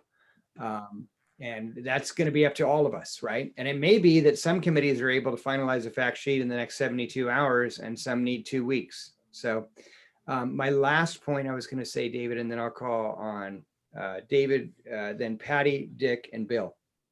David, my last, and Bob, my last thing to you was, regardless of whether we're going for a 2022 ballot as well, there will come a point in the coming weeks where this commission will, or a subset of this commission, if some people don't agree on certain subjects, will begin going out to the public and educating the public on these. And as Maureen has pointed out to us a couple times, in the past, the Charter Review Commission has, when they've submitted their final, because they were only going for 1 year, they're no longer elected officials. Our term is done. And then they have formed like a Friends of the Charter Commission group. And that group has gone out and actively campaigned for their issues. And more importantly than campaign, because that can have negative connotations, they've educated the public with regard to the importance of those issues. And that is what I hope that we will do, is something like that. If we choose that we're going for for 2022 as well, we can still do that. And frankly, it's important that we do that so there is a clear firewall between our work. And I talked about the differences that we'll have to get into. But David, I hope that addresses the points that you raised. Thank you. Thank you, David. I have Patty, Dick, Bill, and Bob. Okay, I hope I remember what I was going to say, but I have a couple of points. I only had one and I raised my hand. And the second one is just to sort of stay in my mind when we give our recommendations and amendments to the county, and then they still have to go through a process. Would they really be considered final until they are actually ready for the ballot? And in that case, because they may, Mylene might want to come back to us with questions or whatever, I don't know. Would we still be a commission? Even though we have submitted something, they aren't really finalized until they're ready for the ballot. So that's one question. And the other one was on the bullet points. I believe in my mind, the bullet points were to be really educational for trying to get these things passed. And so at least the most immediate bullet points to me would have been for the amendments only, and that we wouldn't really need bullet points for the recommendations. But maybe I'm wrong there. It's just that they won't go out to the public because the recommendations are not being voted on. That's all. Thank you, Patty. That's why I originally suggested that. I just saw a lot of nodding to do it all. But you are correct. The prioritization needs to be on the amendments that are actually going to be voted on by the public. Absolutely. And I would hope that that's where we prioritize as a group. But Megan can make the template and folks who have recommendations can work on those if they like.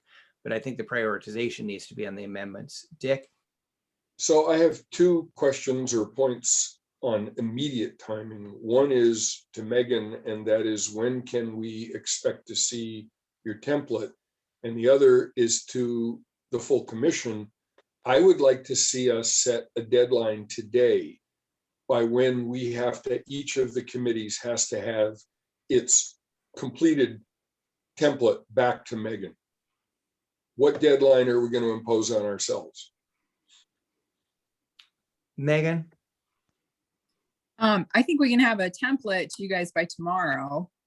We just need to discuss it. And again, the initial work is you need a title, you need what the purpose is or the justification or the problem that you're trying to solve, and then the actual language of an amendment. I guess for a recommendation, it's going to be a little bit lengthier. So you could go ahead and start working on that, because I think that's a challenging task in some ways, to really focus it down to that much material. Again, 2 to 3 sentences on what the problem is that you're trying to solve.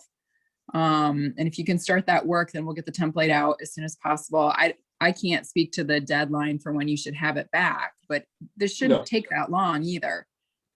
Right. Would you then, can I make a request? Would you send to the full commission what you just said as a temporary outline, so that in fact we all wind up starting in the same direction? Sure. And Dick, to your deadline, I'm going to ask, unless folks object, that we try and have at least drafts of that back to Megan by next Wednesday. Thank you. That was going to be my proposal. Megan? One quick thing. I know some people have had trouble finding the emails from me, so make sure you check your junk box or check with someone else on the committee. And eventually, the smartest thing to do is to put my address into your contacts, and then you'll be sure to get the emails. Okay, thank you. Are folks okay with Wednesday? Okay. I would ask until next Friday. I just for myself personally, to work with the subcommittee. Okay, so why don't we aim for Wednesday, and Jane, if your group's a couple days late, we can start working on the others first. And I think, environment, I have no idea, Anne-Marie, where you think your timing is, but I know there's still questions there before they can finish a template. Right, we got a fair amount of work to do. Yeah, so I would say that the aim is for Wednesday, and if it's Friday for a couple of the committees, then that's okay. It's an internal deadline that we're trying to meet to push us along. Does that work for Jane and for Emery? Yeah, okay. I have Bill and Bob and Kyle. I think one of the things we need to do is to make sure Randy has perused it before we hand anything to the charter, to the county commission, because we lose control at that moment. And Randy comes up and says, this has to be changed. Well, we no longer exist. So that step has to be complete. The other thing I'm suggesting is the dandelion system. And that is simply have everything, including what we would like to use for voter promotion, done and handed to the council at the same time. At that point, it explodes like a dandelion head. It's our product. It's usable everywhere. If we put a really good supporting documents in with, including the 8th grade version to the council, it all goes out. It all becomes a public document, and it's freely transferable by everyone. And as individuals, if that's the way it works out, we've got our package together. Couldn't agree more, Bill. You're spot on. Absolutely. When we whether it's our final recommendations or not, when we turn over something to the county council, we need all of our T's crossed, which means we've already sent them to Randy. So we're going to be, when we're going to the county council, there's going to be time in front of that where we do some back and forth with our prosecutor, even if we're already doing that. I have Bob and then Kyle. 2 things. The first is, Kevin, you kind of stole my thunder. I think that when we have declared our final recommendations are in and we are no more, that we should start up, the title I jotted down was a committee for a better charter, that we should start up a committee made up of us and the people who feel like they know a sufficient amount about each amendment, and that we start going out there and having more meetings of people on each one of the islands. I also want to throw out there that our term of office goes to December 31st, or when we turn in our final recommendation. Only we know when our final recommendation has been turned in. We can turn in a recommendation on July 9th, and then we can turn in another one on July 12th if we want. And which one is our final? No one knows but us. We will declare when our final recommendation has been turned in, and at that time will be no more. If we want to, we can create the fiction, I suppose, if we're not really meeting anymore, that we haven't turned in our final recommendation and run all the way to December 31st and keep doing things under the name of the council if we want to. So let's not lose track of that. That's all I have to say. Thank you, Bob. Kyle, I had your name down. Thank you, Mr. Chair. I didn't actually raise my hand, but I will say I'm struggling a little bit with not deadlines, not wording, and we've done all this work to produce findings. I think it all sort of fits whatever structure we get from down the road, whatever we land on in terms of how to create this outreach material. What I don't see is that there's agreement still, and maybe there won't be. And there's a difference, I think, in how we each maybe value or place the role of government. What is government supposed to do for people? And I think there's another conversation, maybe we never really settled on it. We speak around it a lot, and that is, some of these findings and some of these moves that we're making are not really necessarily in response to a defined and specific problem. Climate change is bigger than that. Some of the social justice, and it's clear from our earlier conversation that some of that is there aren't really direct lines between pieces. There's not a single lived experience for all of us, and so how to work that into the material and the outreach part, and how to express that, we're trying to speak for the next 10 years. We're trying to speak to things that we don't fully even understand yet.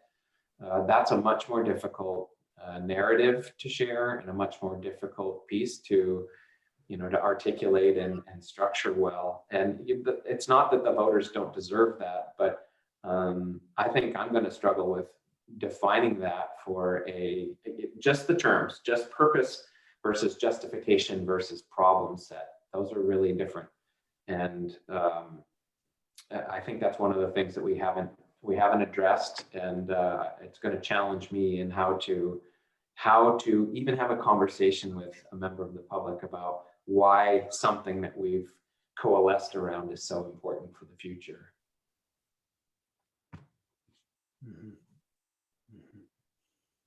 Okay. Thank you, Kyle. Sorry, my notes went away. Okay, so we're going to be shutting down at noon promptly. We want to go to public comment right now, and then I'm going to come back and I have Maureen. So is there anybody here from the public who would like to speak? If you can unmute yourself and turn on your video. Okay, I don't see any. So Kyle, I honestly don't remember. Were we advertised to 12:30? Okay. We are advertised 12:30. So we're going to 12:30 if we need to. I have Maureen, and then I want to come back, and Liz, and I want to come back to a couple other comments or a couple other issues. You got to raise your hand. I just think, I'm going to speak, okay? I think we have to have a little bit more information on the end of our term, the beginning of an educational campaign, and all that means. But trust me on this, it's very important. It's not as clean as we're making it sound. And I've had a lot of experience with this, so I'm just going to ask you to trust me on this. We might need a written instruction from the PA that everyone can look at and use, because you may not use your commissioner status in any educational section of this post hand-in. So it may seem like that's clear, but given the way we're pushing the dates out, we need more clarification so nobody makes this mistake. Okay. Yeah. Kevin, do you think that would be something we can ask of Randy? Yeah, once we're clear. So yeah. It's funny, we're talking about canceling tomorrow, and now I'm realizing maybe we actually need it. So we're going to get to that question in a second, but here's the point that Maureen's making is that, and we talked about this a bit before, there is very clear so it is very clear that even if we were to continue for a second ballot measure, so we stayed in office till the 31st of December, we are able to go out and educate the public. That is possible. However, as I stated in, I think it was our Wednesday of last week meeting, there are very strict parameters on how that's done. And if we choose to do that, I would ask that Randy address the full commission or a member of his staff do to make sure that everybody is clear on exactly what you can and can't do. You know, there's the basics, like you can't use any, and Randy said this to us in a previous meeting, you can't use any public funds. And we need to keep in mind that public funds are the emails as well. If there were a letterhead or something, you can't use anything associated with the county on that side of it. That's that firewall that has to be very clear. So if we choose to go this route where we're continuing our work through the end of the year, we can go out and do that education, but we need to be very clear on how we do it and how we do it appropriately and legally. Unfortunately, I lived that for a number of years, and so I'm actually quite familiar with it, and I would still love a refresher course. And so if we choose to do that, then we will. I think folks this week are, Liz, I've got you on the list. I think that folks this week are a little fried, which is the other reason why I was going to say, let's not do tomorrow. Yes.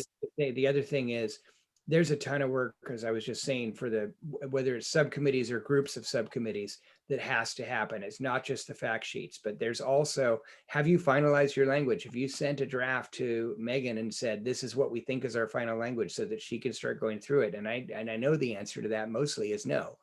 And so just because you came up with a great idea doesn't mean you're done. Now the hard work starts, which is actually writing it up in a usable format so that Megan can work with you to finalize that. And then, so let me just, I'm going to go to Liz, and then I want to try and push us on a couple issues. So Liz, please. Sound. You're muted, Liz. I'm going to retract my question and ask you offline. Okay. That's ominous. No, in the interest of moving things forward, I don't know. No ominous intended. Our folks, so our next scheduled meeting will be our regular meeting on Wednesday at 4 p.m. Olivia, I'm looking for a confirmation on that. Okay, great. I'm not crazy. Thank you. So are folks okay with us canceling tomorrow's meeting, and we will have to post that it's canceled? With Yes. the understanding that doesn't mean you get days off. It's not your vacation between now and Wednesday, but we're going to circle back. Are folks okay with that? Yes, very much so. I see Bob. Is that a question? Yeah, just very briefly, does that, what about meetings of either the executive committee or some other committee formed to do X? Thank you, David. Huh? It's next on my agenda, and David has been fantastic today at bringing stuff up that I was going to have speak to next. So I'll just jump into that. So I think the executive committee needs to meet tomorrow. I also have a question for the on that as well regarding a request for another member on that, but let me get to that in a second. So I think the executive committee needs to meet to flush out the some of this language on the general piece, and then come back to the full commission with recommendations on that. But the other thing is, I would like to ask the leads for any subcommittee who has an amendment or a recommendation, but particularly amendments, to reach out to your group and schedule a meeting to make sure that you finalize your language, or unless you believe your language is fully finalized, then great. But I think those groups need to meet. And Olivia, now you're pulling, or David, I bet, I'm going to guess. And if you're going to meet, that probably needs to be advertised if it is actually a meeting of the subcommittee. If it is a subset of a handful of you and it's not the full subcommittee, then you can meet and discuss, which also needs to start happening, and needs to start happening quickly. So I have Olivia and then Maureen. For those leads specifically, if you need to set up that meeting, please contact me, because we wrapped up your committee meetings, and I did a thing and deleted them on Zoom because I thought we were done. So you're going to have a new Zoom link. So you need to let me know when your meeting is. And please remember that I am a person that works. And so if you call me 30 minutes before your meeting needs to start, it's not going to happen. So give me some leeway so I can set up a meeting for you.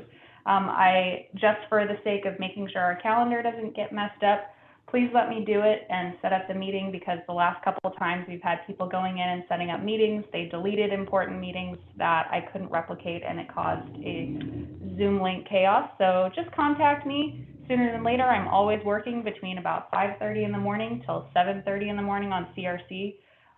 So just know that a lot will get done during that time. Thank you. Okay, Maureen. Just to say that elected versus appointed, I believe we can do term limits by email.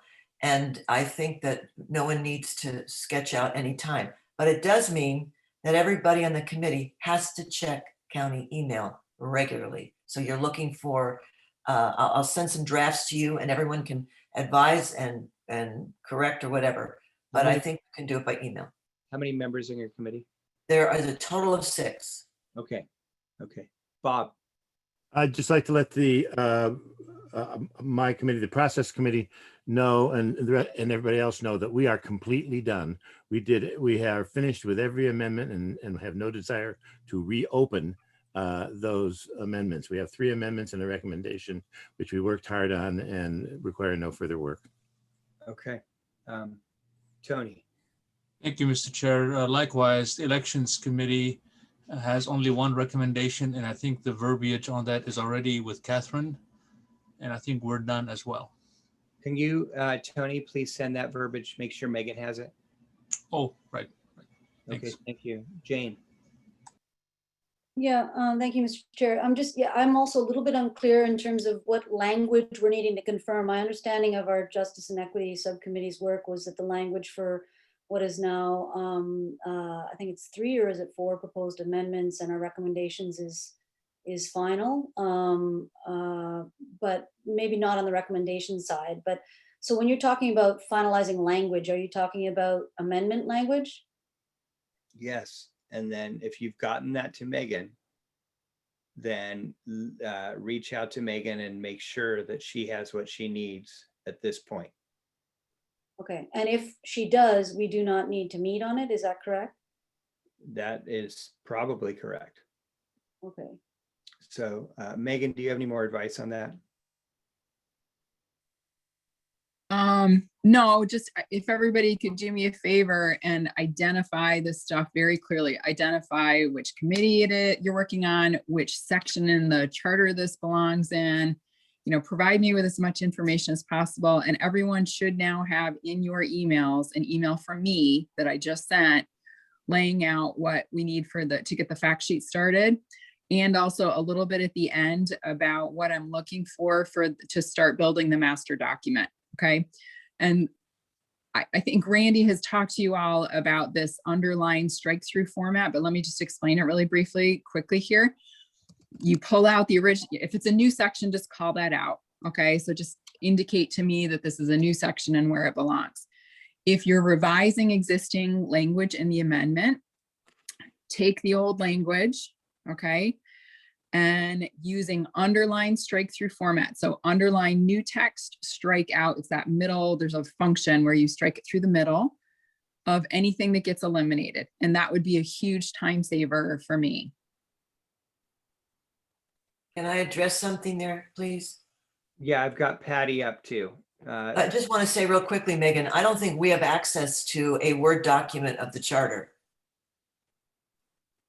Don't you guys aren't you working off of original language? So just copy and paste it off of something. I mean, aren't you looking at original text when you've made your revisions to amendments? Well, maybe some of the committees have, we haven't. And I don't think we have it in anyway. It's available on, I think anyone can just pull it off and stick it in a Word document from the San Juan County website. And if not, I can start to put that together. I would just copy and paste off of there. Because again, you're not working with the whole huge document that I need to build. I know. You're pulling a Yeah. paragraph here, a paragraph there. That's a whole other thing. Okay. So guys, this is what we need to work on. I'm going to go to Patty and then Olivia after this. But this is what I said when I said language. It's not just you saying, here's our paragraph we want to add. It's where does that fit in the charter? And how is that placed? And so you need to go look at the charter and spend a little time on that. And Megan's going to help us with that too. But we can't just randomly throw all this at Megan and say, you figure it out. So that's why red line strikeout on the original charter is a good idea. If it's an entirely new section, like Anne Marie's committee, then that gets added in. The other thing Megan is going to work on in the end is making sure it all is one document. So making sure, you may come in now and say, this is section 3.1. And because of 10 other things in section 2, it's now section 3.9 or something, right? That will get worked out in the end. But if you can work on some of that, that would be extremely helpful. Got it. Okay, my turn. Yes.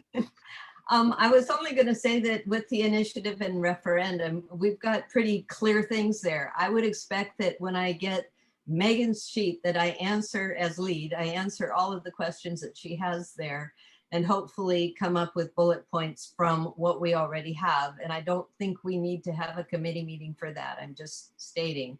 And then they can get to me with email if, I can send that around. But yeah, I don't think that my little committee needs to meet, but we do have a mission to go ahead and send to Megan all of her questions, which I would take on as lead.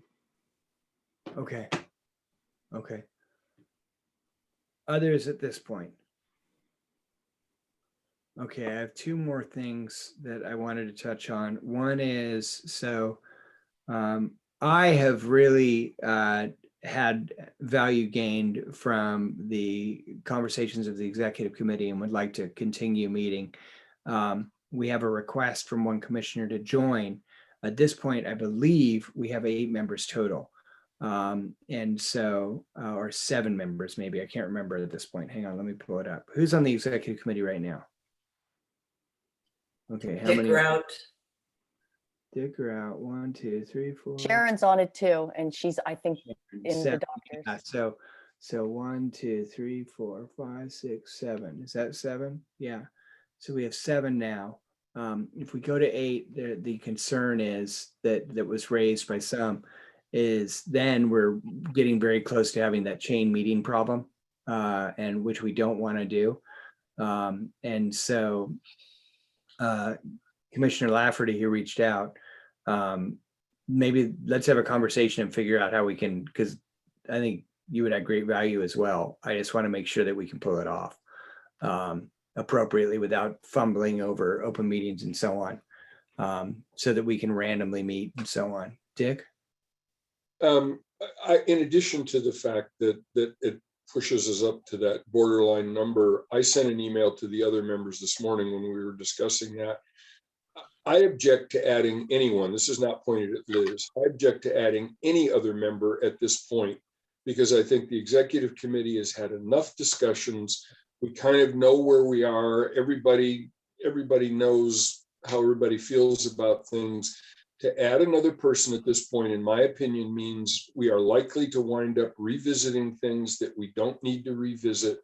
And I would strongly favor keeping the executive committee the way it is, with apologies to Liz. Okay. Bob? It's a little painful to me because I'm in Liz's fan club, but having nothing to do with her for the reasons that Dick just put out, I agree with him. I'm also worried about the 8 number. Did that include Sharon or not? Yeah. Yeah. Okay. Word. Yeah. Are there 8? There's only 7, right? We would be 7. We are 7 now. We would be 8. Yeah. Which is the number where Randy asked us not to go. Now, legally, we can. That's still not a majority of the council or commission. Sorry. Jane and then Patty.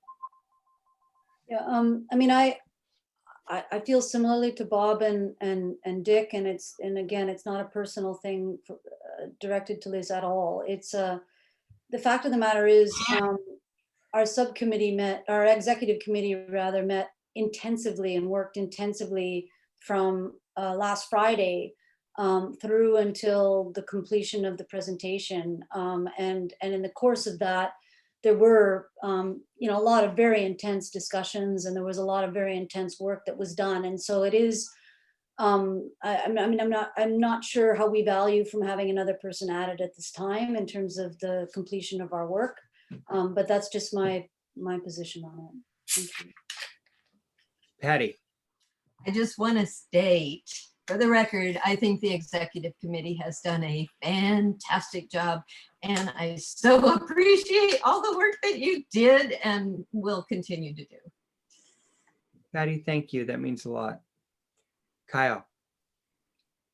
Thank you, Mr. Chair. I'd like to move that we make June 7th National Charter Review Commissioner Day and give everyone who's worked on this their holiday back. Second. Can we push that through? Is that? I like you, Kyle. We need a break. Kevin, may I clarify? Any other thought? Yeah, Liz, please. I was not requesting to sit on the executive committee. I was requesting to sit in on. So I'd simply ask for the link to sit in on and observe. I missed one critical week, and I totally agree with I have no intent of having the group go back. I just simply wanted to sit in on the meeting. So. Oh, well, thank you. Sorry. So when we set up our next meeting, I'll send you a link. Thank you. Yeah. And for OPA, for the Public Open Meetings Act, we'd want, yeah, if you're just listening in, that's fine. Yeah. Sorry, guys. Now that you've all voted me off the island, I just wanted to sit in. Oh, no. The last thing I had on for today, several of you, well, at least a few of you, I can't remember. Sorry. Go ahead, Olivia. If there's going to be any committee meetings next week to discuss, I know that process is done, elections, initiative, referendum, we have to have those posted by tomorrow at noon. Catherine is out, and she's the main person that does all of that. So at the least, I'm going to need some kind of confirmation that has to happen. And it would have to be, I believe, after Wednesday, correct? I don't know if it has to be after Wednesday. You can do a special meeting. It would Early. be a special meeting, yeah. And so the one I would say is, and Bob, I see your hand. I'll get to you in one sec. Anne Marie, it might be worthwhile. I have no idea if the subgroup you want to pull together, how much they'll be able to accomplish, but it might be worthwhile to schedule a meeting so that if you want, it's at least on the books.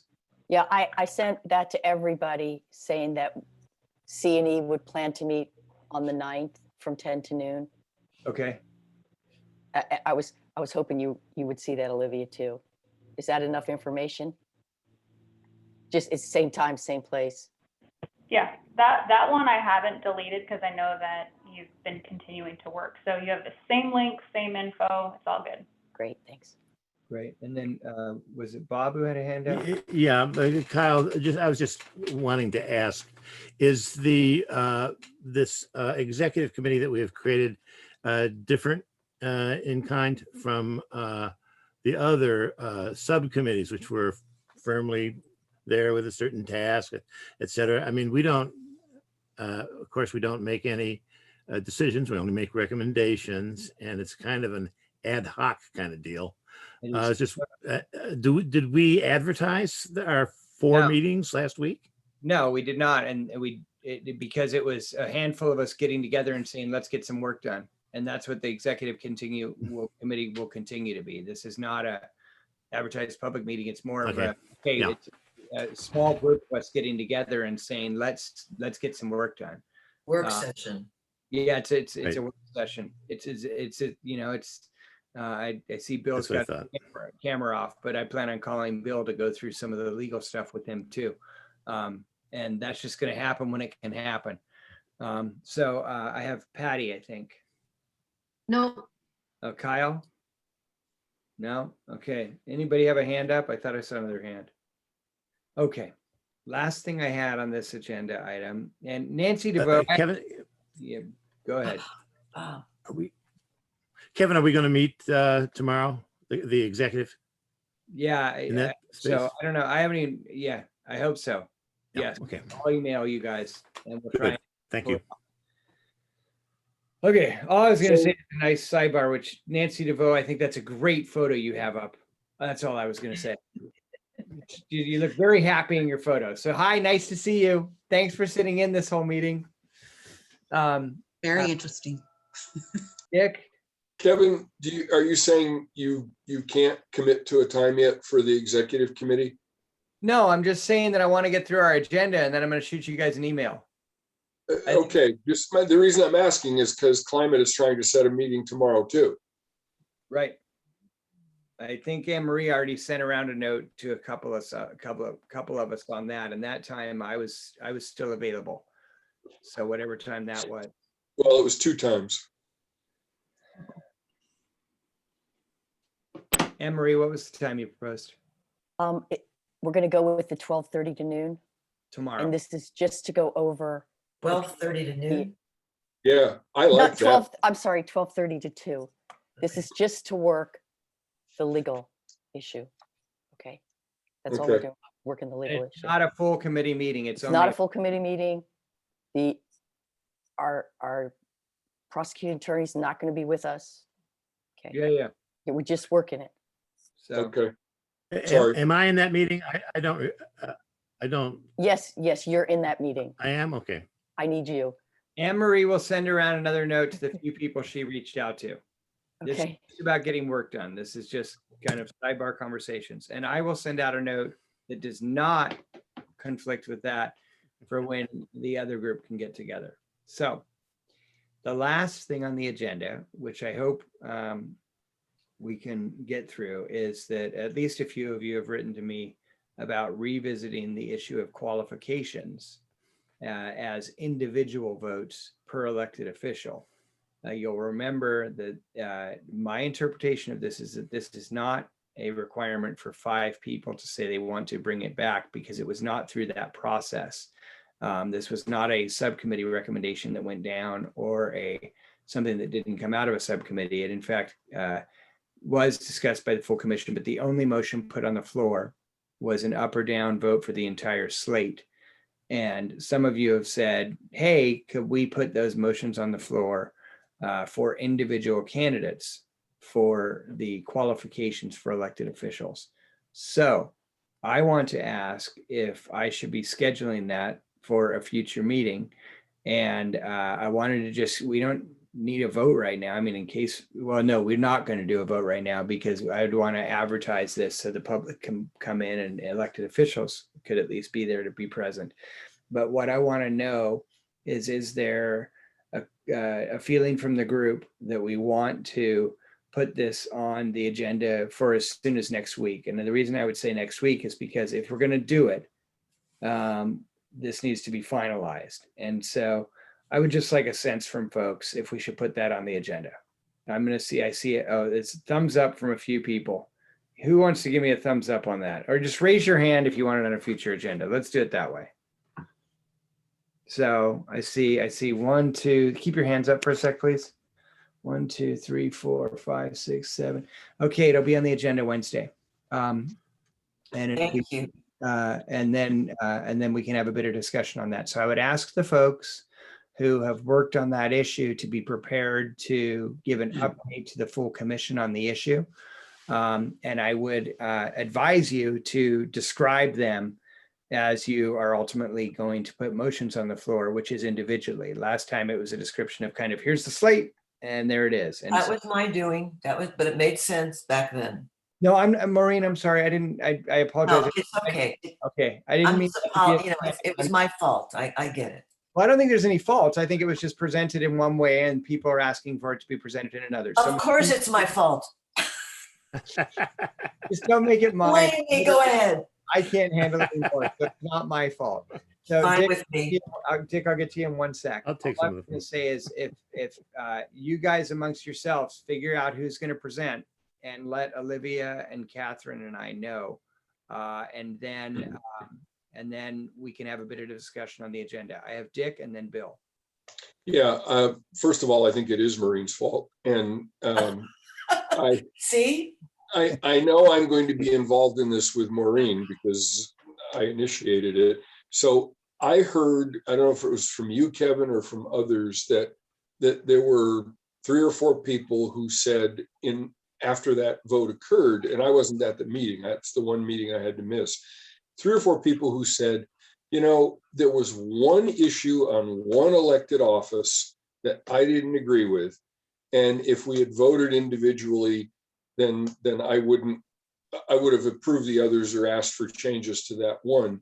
So it would be very useful, at least to me, if any of you who felt that way would identify which office it is and what the problem is that you see, so that maybe we could be ready with a proposed change.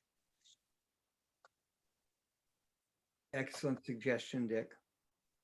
And that goes in line with an old mantra of mine, which is never have a meeting you don't know the outcome of. So if you want to try and, you know, hold a meeting that is moving forward your agenda, it really helps to try and reach out to people before that meeting. Maureen. I could give you the answer if that's what you want. I don't think we need to get into it now, but if you want to share something, go ahead, please. I'll take it offline. We'll be fine. I'll take it offline. Okay. Okay. I was going to say, if this is the time for a little bit of that discussion, that's okay. But Bill? No, I apologize. I misvoted and wish to withdraw my vote.